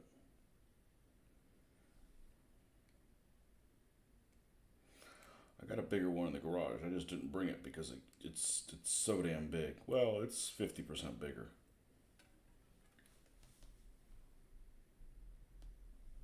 Fuck me.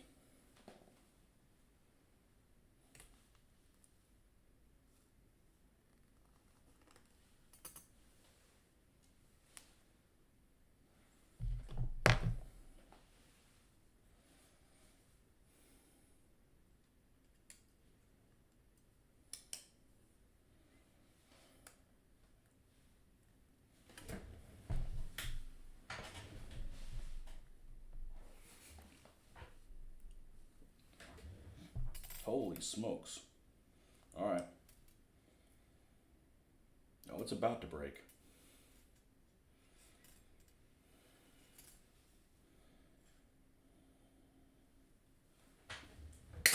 There we go.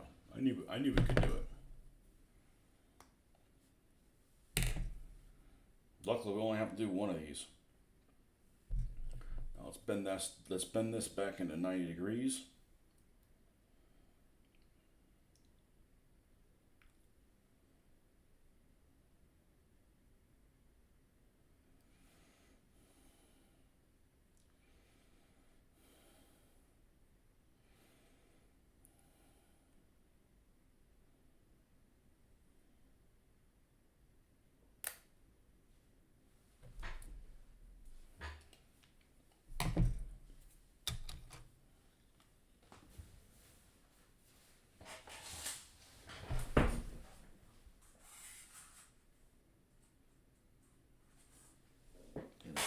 I found a use for this wire. I've used it for like machine guns and stuff like that. Now,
I'm gonna put a notch in here.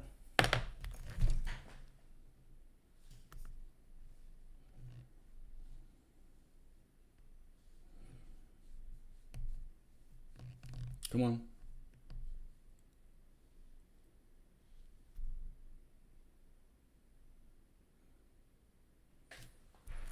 Oh, it's actually tapered in a little bit. Okay, that's even better.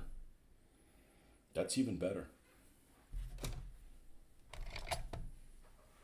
The British name all the tanks are just the ones we lend-lease. I'm pretty sure they had a nickname for all the tanks. And the U.S. did stupid things. Like there's an M1 rifle. There's an M. There's like you need to like change the different M's, man. You know, if you say it's an M3, oh, okay, was that a half track or a Lee to medium tank or a Stuart light tank, or is it Like pick other, there's other numbers.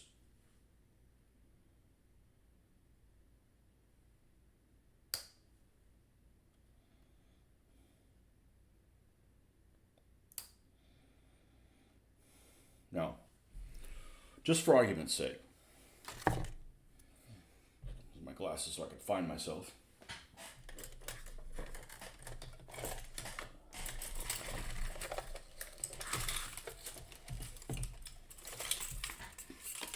All right, you guys are no longer going to be stored here. You are a pain in the ass every time I get to you. Bugger off. We don't need this cantilevering over humanity.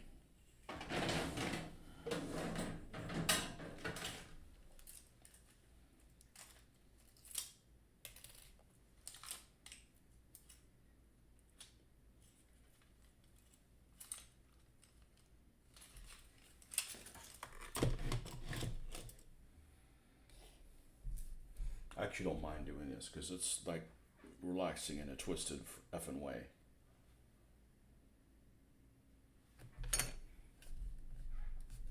Like I want to bend one of these and not the other, and it's just difficult to work with this. So let's say I wanted to do the same thing with, say, this material.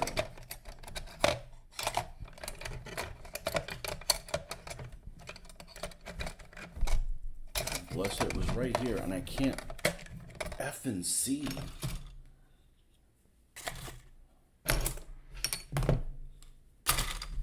Glasses on, glasses off. Glasses on, glasses off. Glasses on. Fucking drive yourself crazy.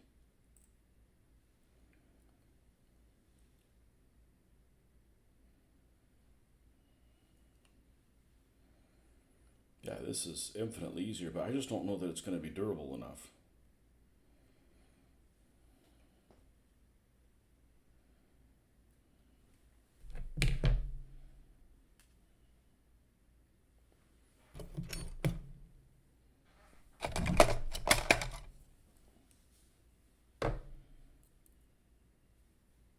I mean, they didn't name their half tracks.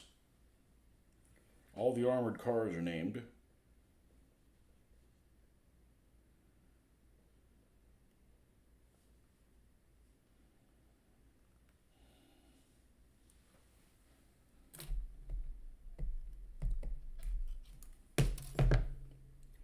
All the tank destroyers are named.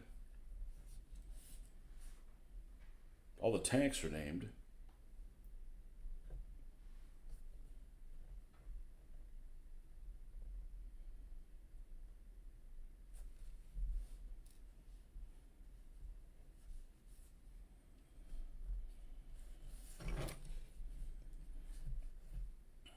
I need to cut the legs off this a little bit. I want to make them a little shorter. It'll be a little easier to deal with.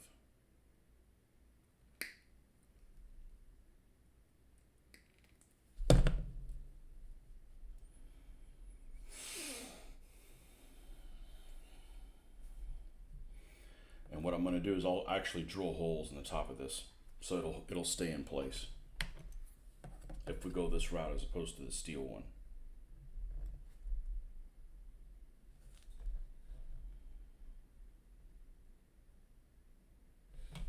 Yeah, this side needs to bend in a little bit more, get away from that edge of that. Just something like that.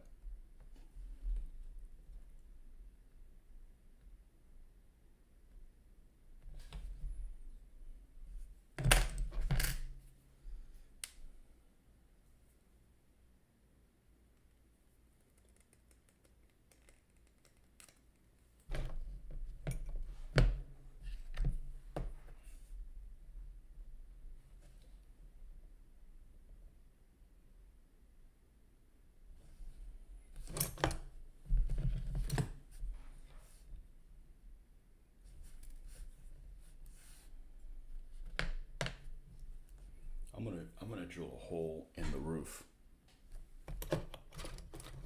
but not put a notch on the hatch.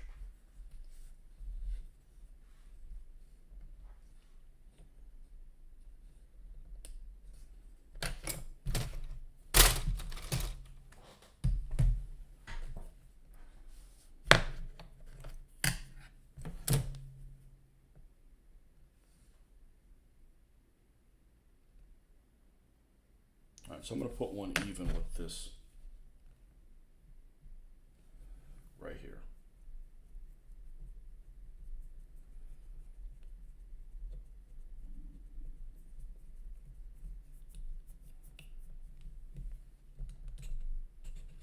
And it got stuck.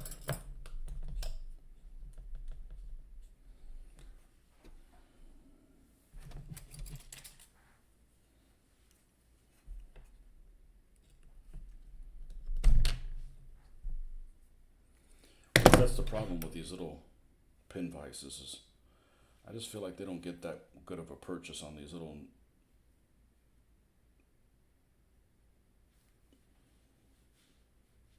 drills. All right. So if one's there,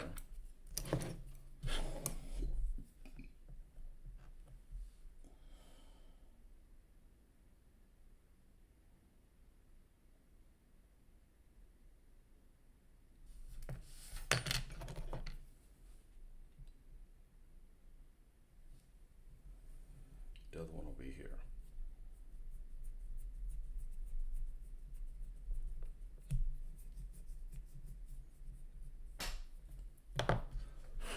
Now, take the X-Acto knife and we're going to enlarge it a little bit.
You slippery motherfucker.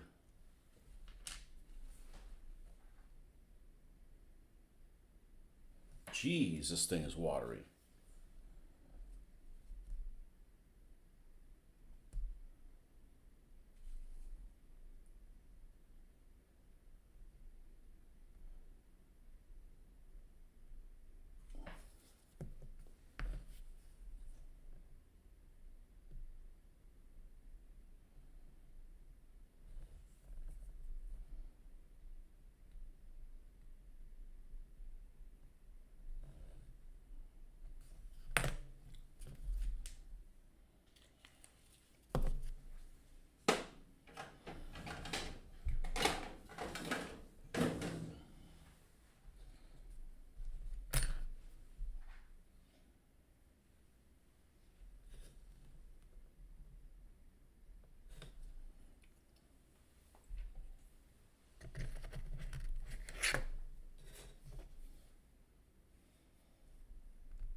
flash here and there, flip, flash everywhere.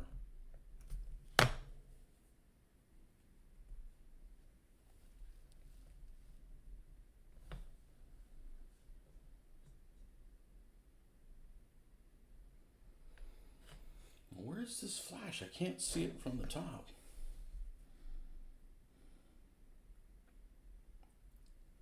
I just cut that hinge smaller, fuck you.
Where's the bloody tosser that goes in there?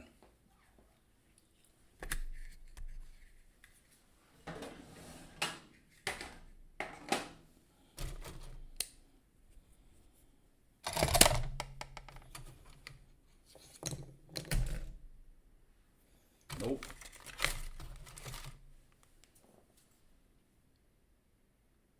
Yep.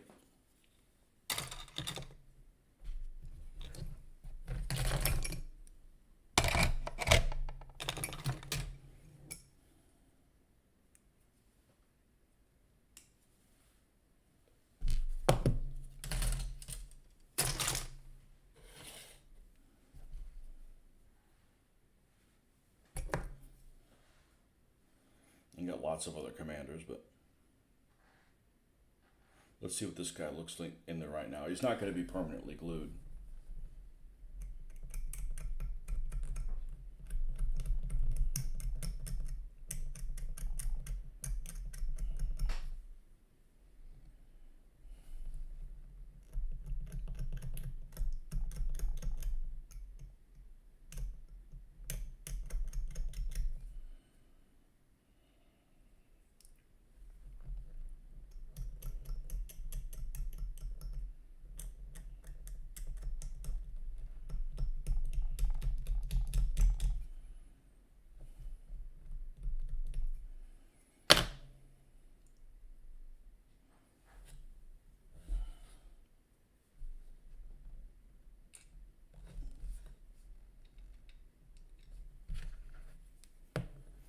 You know, he will have a little bit of stickum on the bottom. Matter of fact, I can probably do that right now. Kind of hold him in place. Don't tell me I took all of it with me to the garage. Certainly there's got to be a wee bit here. Oh, there's some right here. See how small a piece we can use.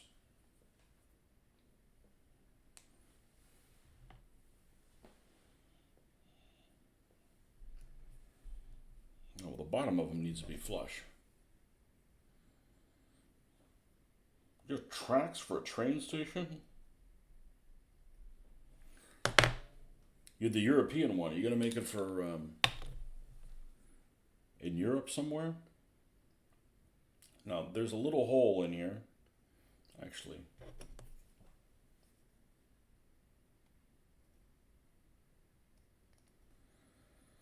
The figures actually paint really well. Or at least these.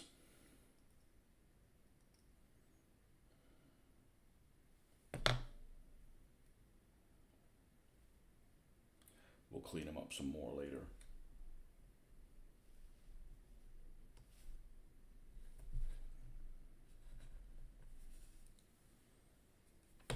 Now I gotta put my glasses to show you guys what I'm looking at, because otherwise I can't see it. It doesn't suck being old. It sucks being fucking blind.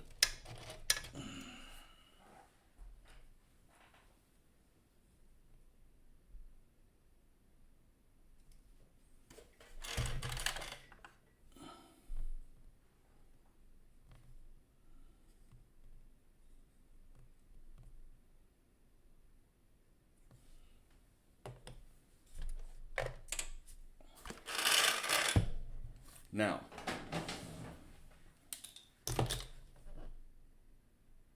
that's pretty secure. Did we leave anything off of here? Yeah, we got some jerry cans.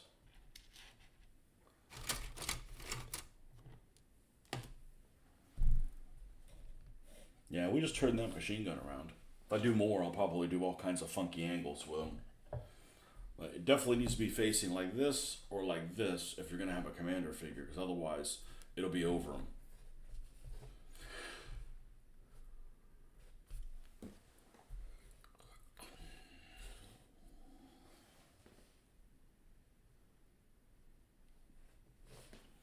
Alright, so where is the little jerry can thingies that come on here?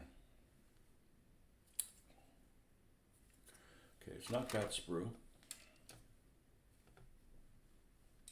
It's not that sprue. That's not a Stewart sprue. It's not that one. What's this? That's them. That's them.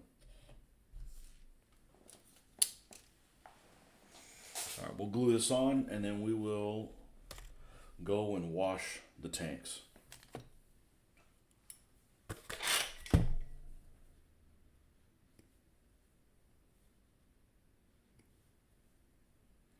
Yeah, I needed to make something there because just having that thing was in the middle of nowhere just didn't make any sense.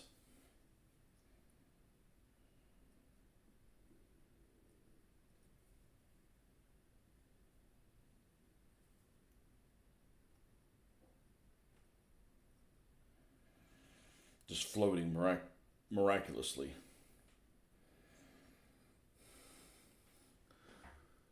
Swimming, it's out of control. It's out of control. It's like unnerving.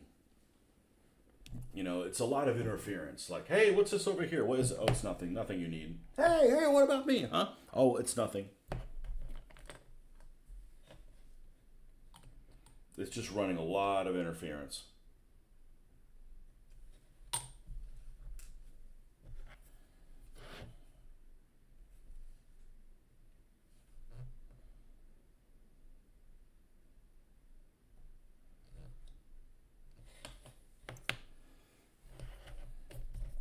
And I haven't figured out how to do the aerials on these things. Because they need to come in here and they need to come in at an angle. They need to come in like at this angle so they can... But I'll drill them after they're painted. Yeah. Alright, let's Let's get all this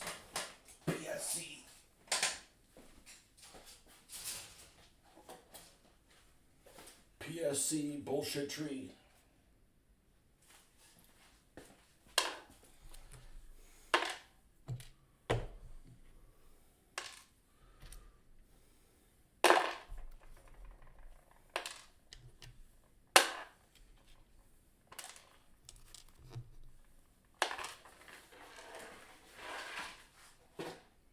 Let's clear the area.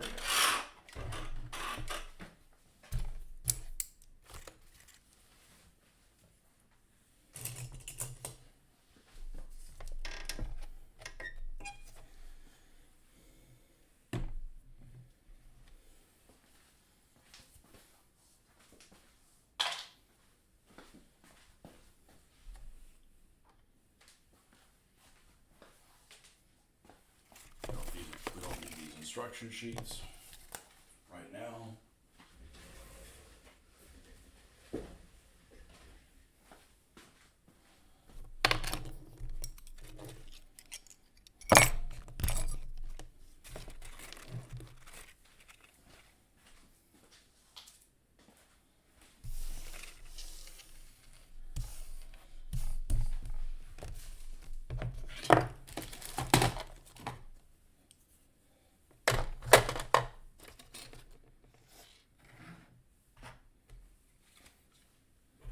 All the glues can go away.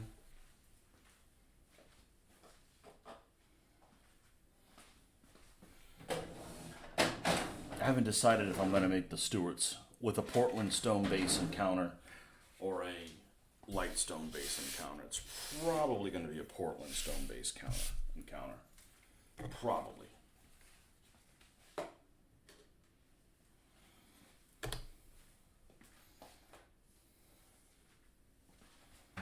Now, I don't like getting this shit on my cutting areas because I gotta look at it. I don't like looking at chaos.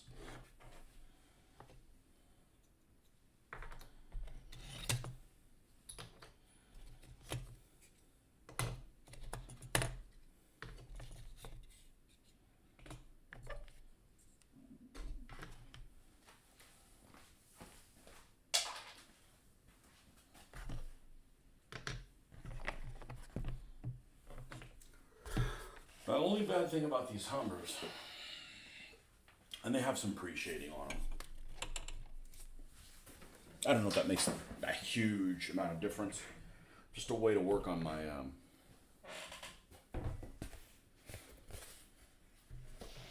trigger control.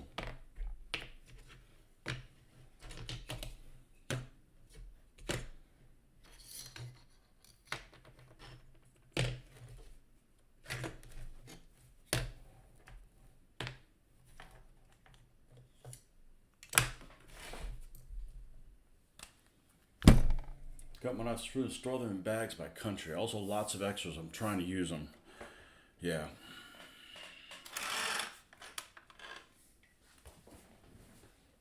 They're just all over. They're not all over the place. They're just all in one area, but they're running a lot of interference. All right, so let's get this here. Strong tone is the name of the game. I bet I want to kill the rest of this one out. We got a lot of things to wash.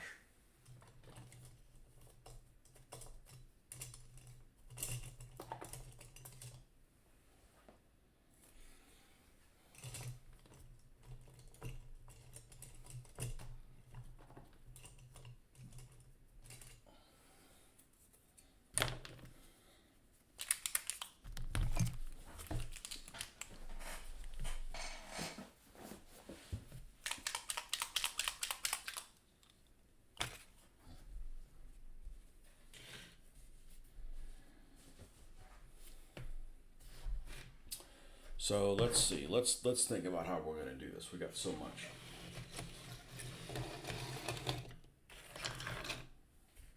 They don't need to be on this board when they're unpainted. They need to be on this board when they're painted. All right, we're going to stack them over there as we do them.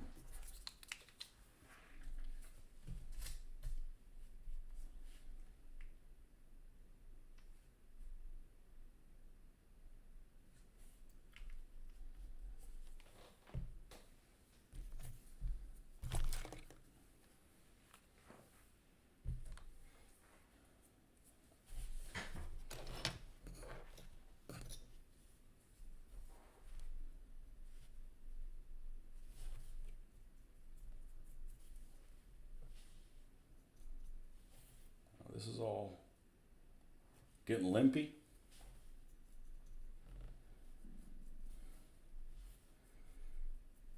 Mark III turret.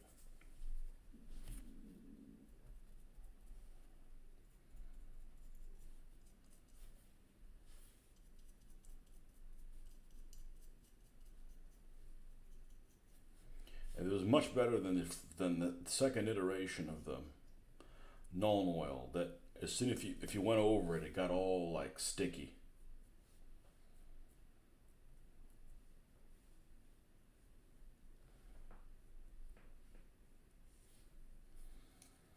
Now I didn't bring my little prongy thing, so we'll just have to put them in.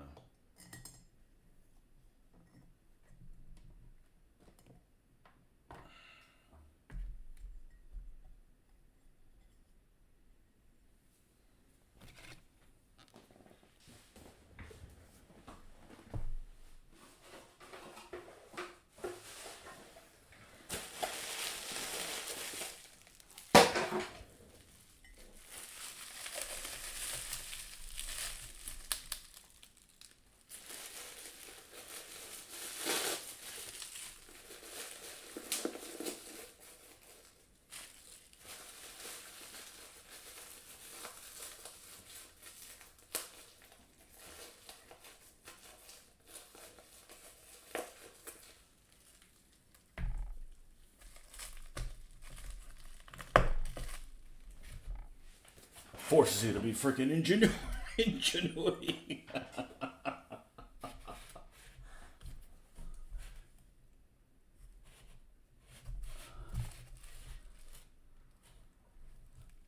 Excellent.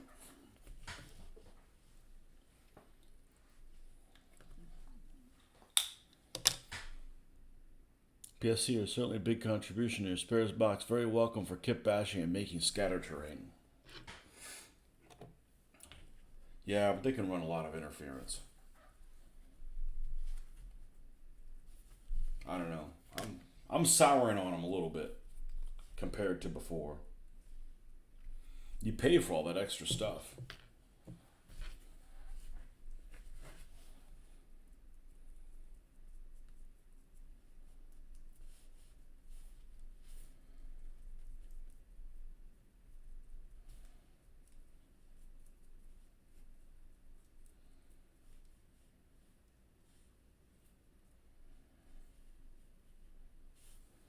You know, I would love to have that set that has all the extra German shit, but you know, again, they only make it for the Germans. And it's a lot. They want a lot of money for those extra road wheels. I wouldn't mind having some extra road wheels on my Czech 38.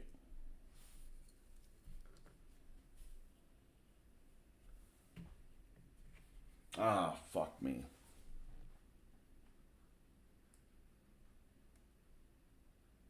Well, we'll just have to stop there on that. I can't do the Valentines. I got to put counter on them. I got to put counter on at least one of them.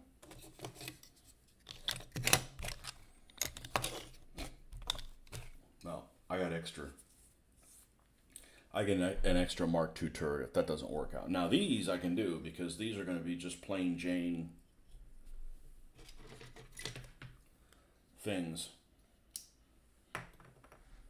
Or am I going to do counter on? I may not do counter on them because then I can't switch them with the Mark III turrets. I don't know what the F I'm doing. I don't know what the F I'm doing.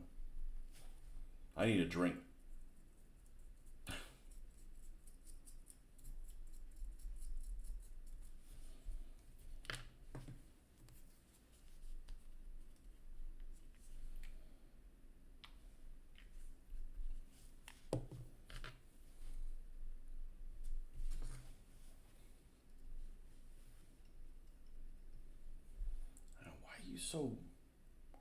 So I was reading an article right down your alley there,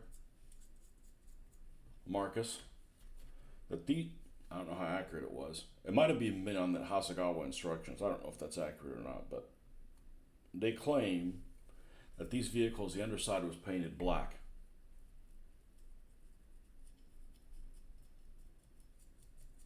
And I mean, you know,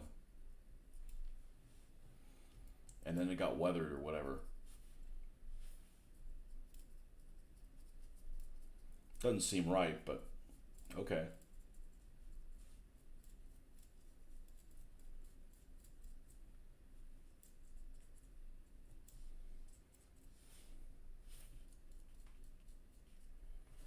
The flimsies. Your bloody flimsies have fallen over. And I also don't like this little arm of service is on this gas can. That I hope my Jerboa decal fits in there. If not, I'm effed. But I just won't put it on there. I won't put it on that location. Because I'm prepared to paint the arm of service markings for the 11th Hussars. I've got the decals for them, so I shouldn't need to, but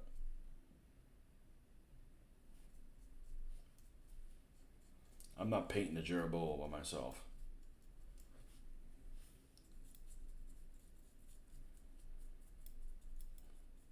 It would take too long to not look like ass.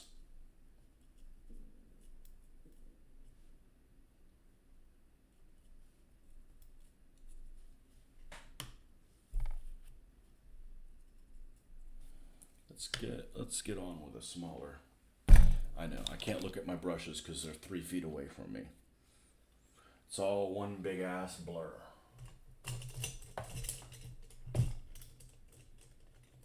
Not enjoying this part of the hobby with this vision, the vision BS.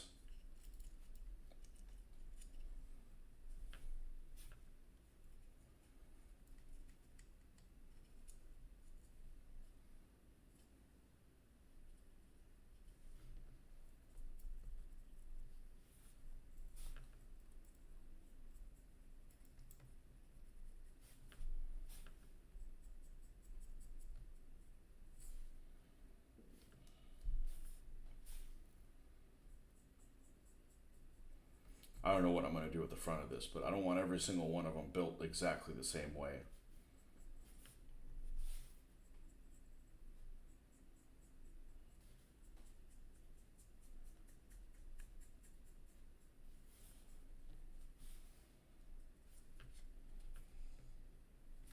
Interesting. Mine just have the vehicle color, though the insides of Chad's vehicles are black since they have the holes. And you got to be careful. Somebody's going to come by for an inspection.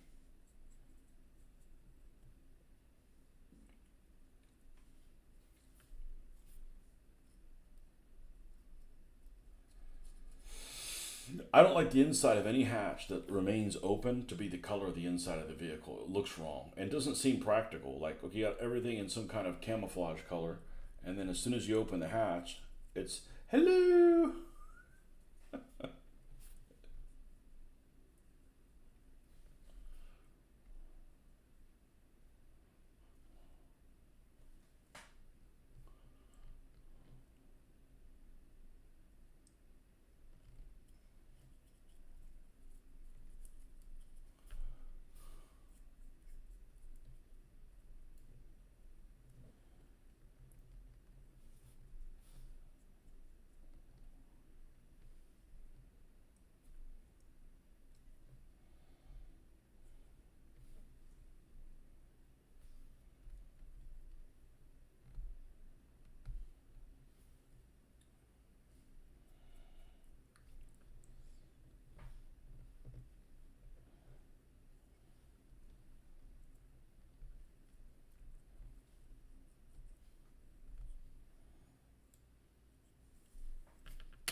See, we can grab the tires and be okay.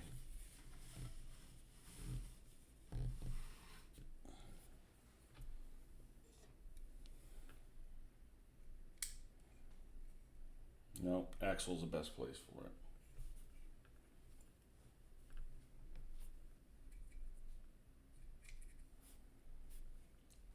And then we'll have to wait for this to dry. What time is it? 8:30. Man, time goes way too fast when you're working on this.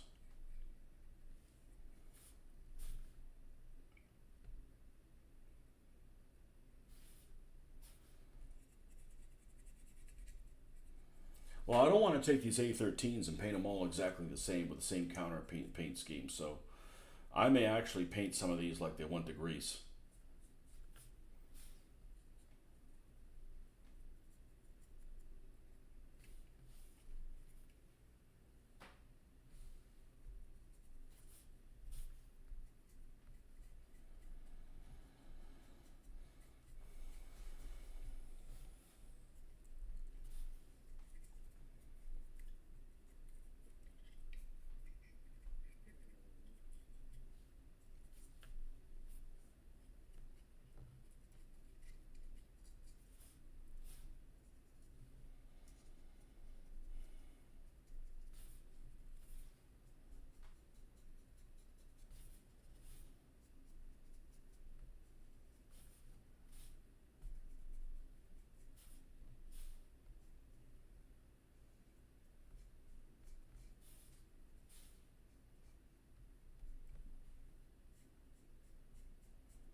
Doesn't look like anything came off.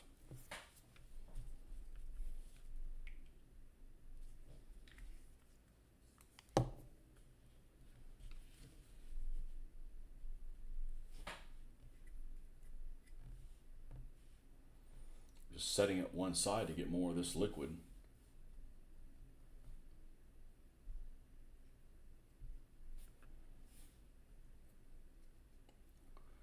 This vehicle does not have a really good place to attach it for this. Got drilling something out, and I don't really want to go that route.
Now, well, we can go ahead and release it from here. Tire, and let that dry like that. Next one.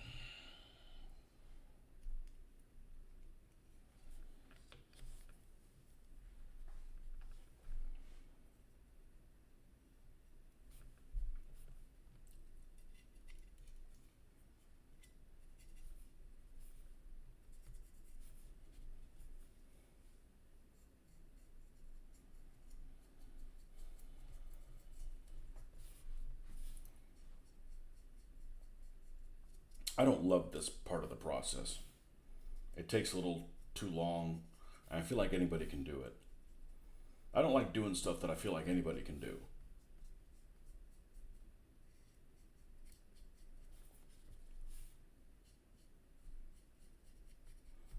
If anybody can do it, just get anybody to go do it.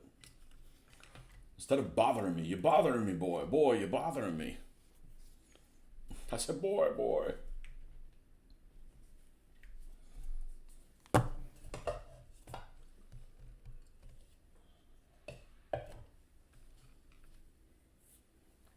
These are just going to be overall light stone with black numbers,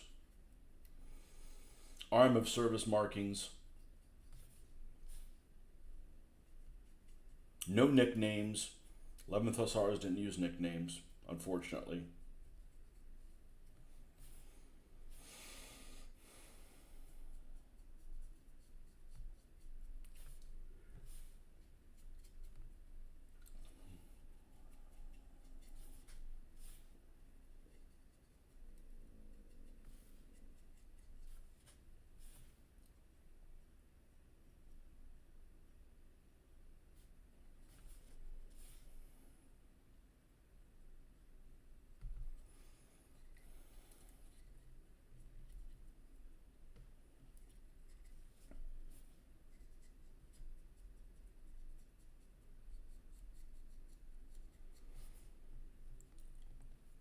Yeah, you just have to be careful to make sure the wash doesn't bunch up in any place.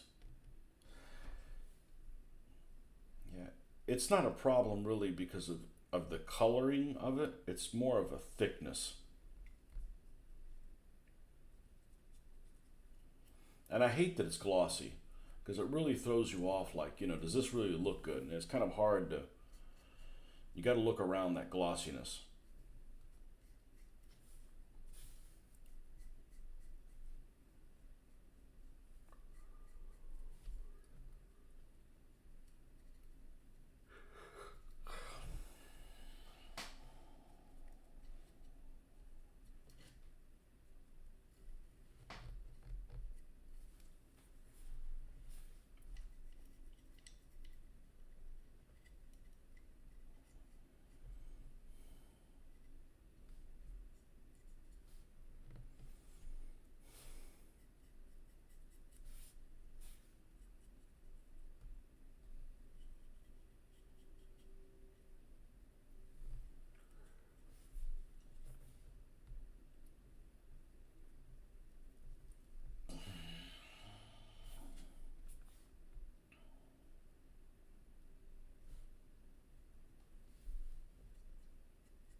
I started reading that, listening to that Mercer Matru episode, and the first thing that I want to say I haven't read the Ghazala one. I didn't do all of the Ghazala a while ago, and the thing that surprised me about most of it more than anything else is that Pinar was still in command of something.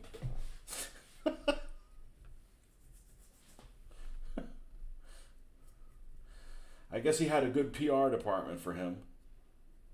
I would have thought he would have been he'd been out of a job.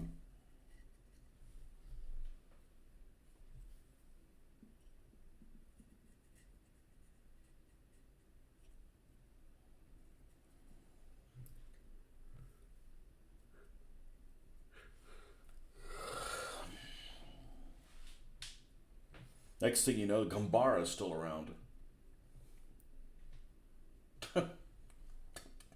But where is Gambara? Him and Pinar are out in a tent.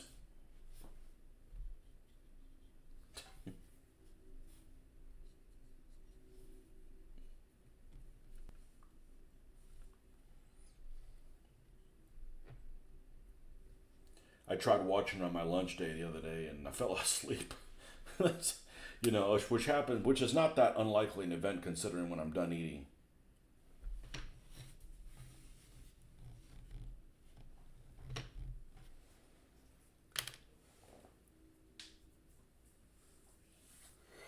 I'm surprised they let Pinar do a damn thing. Like, why even bother him to tell him to do anything? He's not going to show up.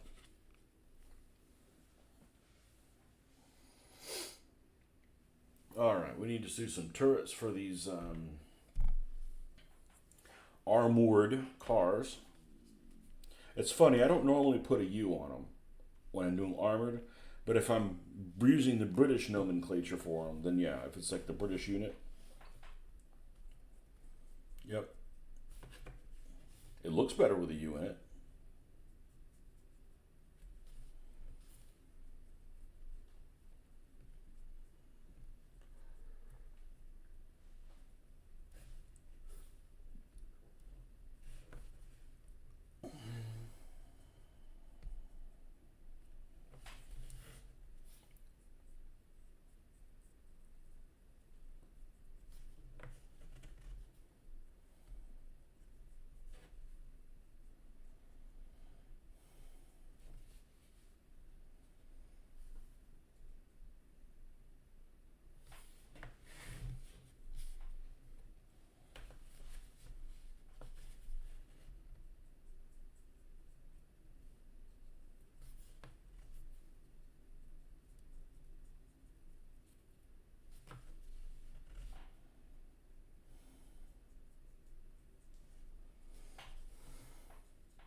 And when I was doing some of the desert vehicles initially, actually the first A13 that I did, I used soft tone, I think, instead of the strong tone, and I like this better.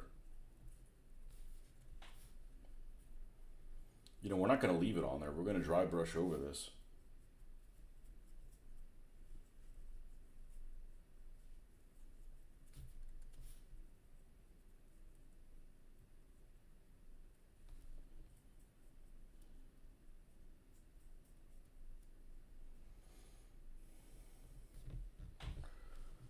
Ah, got to run one more errand.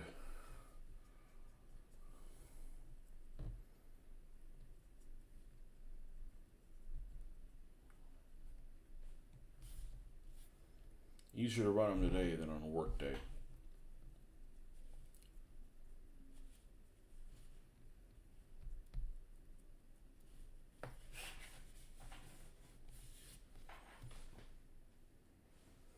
What do I do with the Valentines? Let's see. I'm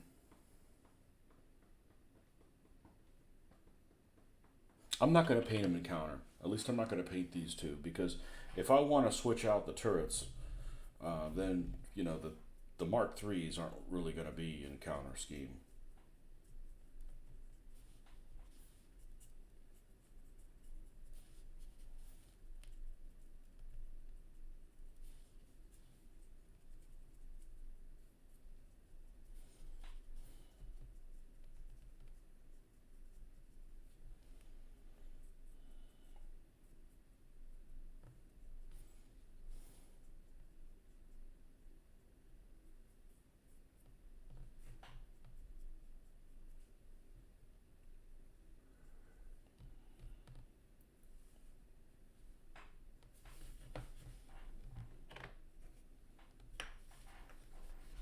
And counter with counter.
And then we're going to need to wait for this to dry. A couple hours or so.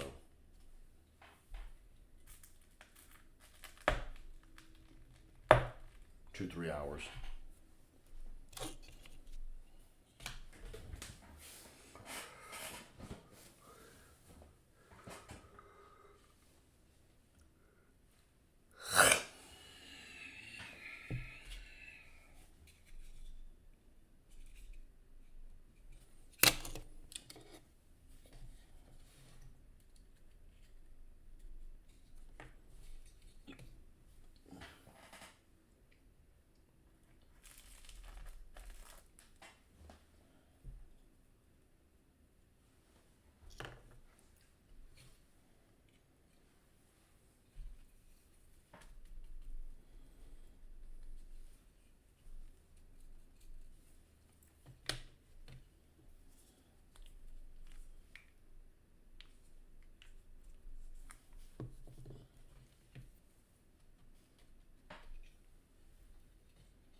Yeah, still, this is like, man, this doesn't look very good.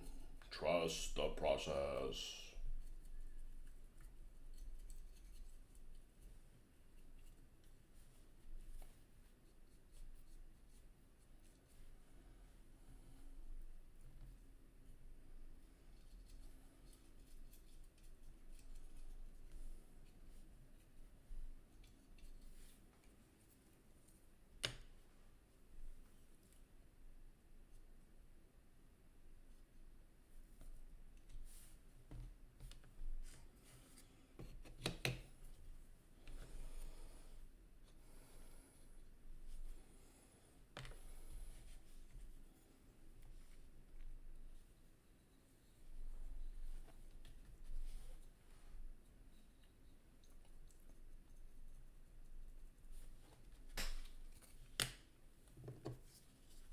The Valentine with a cut off barrel. Good thing they made it extra long.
Now we can do these two bloody hulls.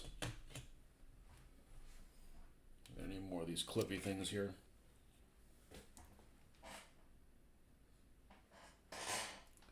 We just need two.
and same thing with this other one. And then we're going to stop for this morning.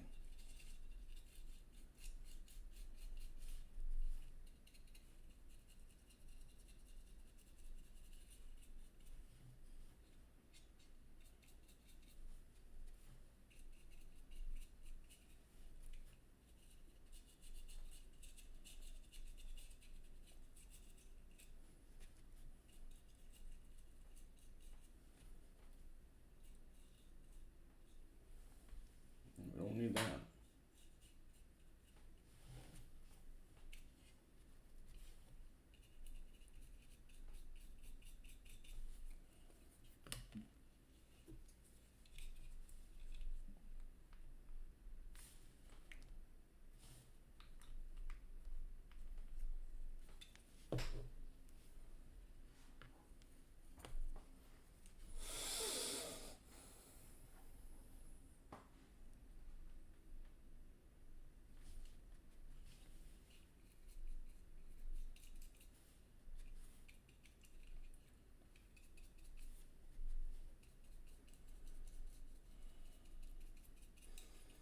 I thought for sure one of these would have a gas tank on the back, but I guess when they have it on the side. I don't want them to both have both of these Crusader 2s be exactly the same. Crusader 2, Valentine 2s.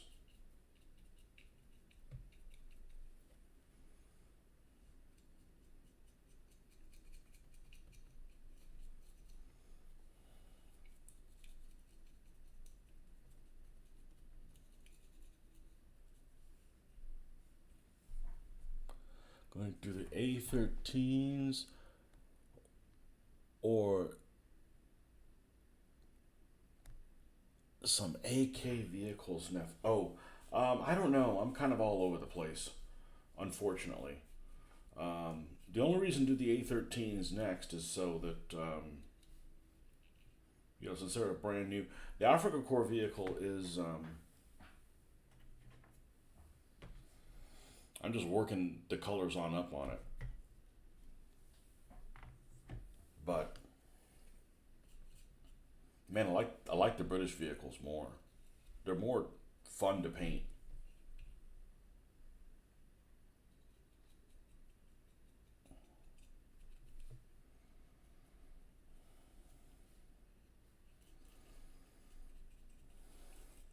I got one A13 primed. One. The other three are not primed here. And the airbrush worked great yesterday considering the temperature. So maybe the temperature was never an issue, but how clean it was.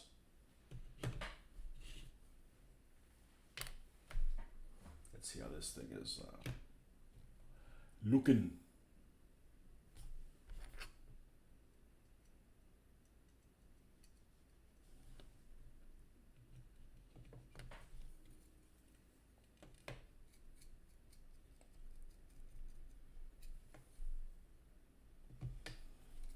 But, we've got this type of a look, and it's going to end up looking like that. So, it's exactly the same method that we used before. It's just going to end up looking like the Crusader. And I found out some information that was sent to me by someone that that gave me some the arm of service markings there for the 22nd Armored Brigade. They apparently used green as well. Green arm of service backgrounds. They're all 61, 62, and 63. So I don't know what unit I'm going to make these things for. And this thing's not sealed. I mean, it's good to go other than the decals and the markings, but this is the finish that it's going to have. This is the armored cars are going to have the same finish. And so are the Valentines, and so are the two Valentines. This is light stone, so there's not that much difference between light stone and Portland stone by the time you're done. I'm gonna need to break this thing apart and reglue it. This is an awesome model, but the suspension part on it is a little gimped up. The new ones are much better, so. All right, folks, that's where we're at, and this guy as well. This is, yeah, this is Portland stone. Although I feel like it still needs a dry brush on top of it. We're not done with that one. The Marmon Harrington is done, other than the markings on it. Yeah, there's not that much difference in color. This one's more yellow. This one's a little bit more pink. So, all right, folks.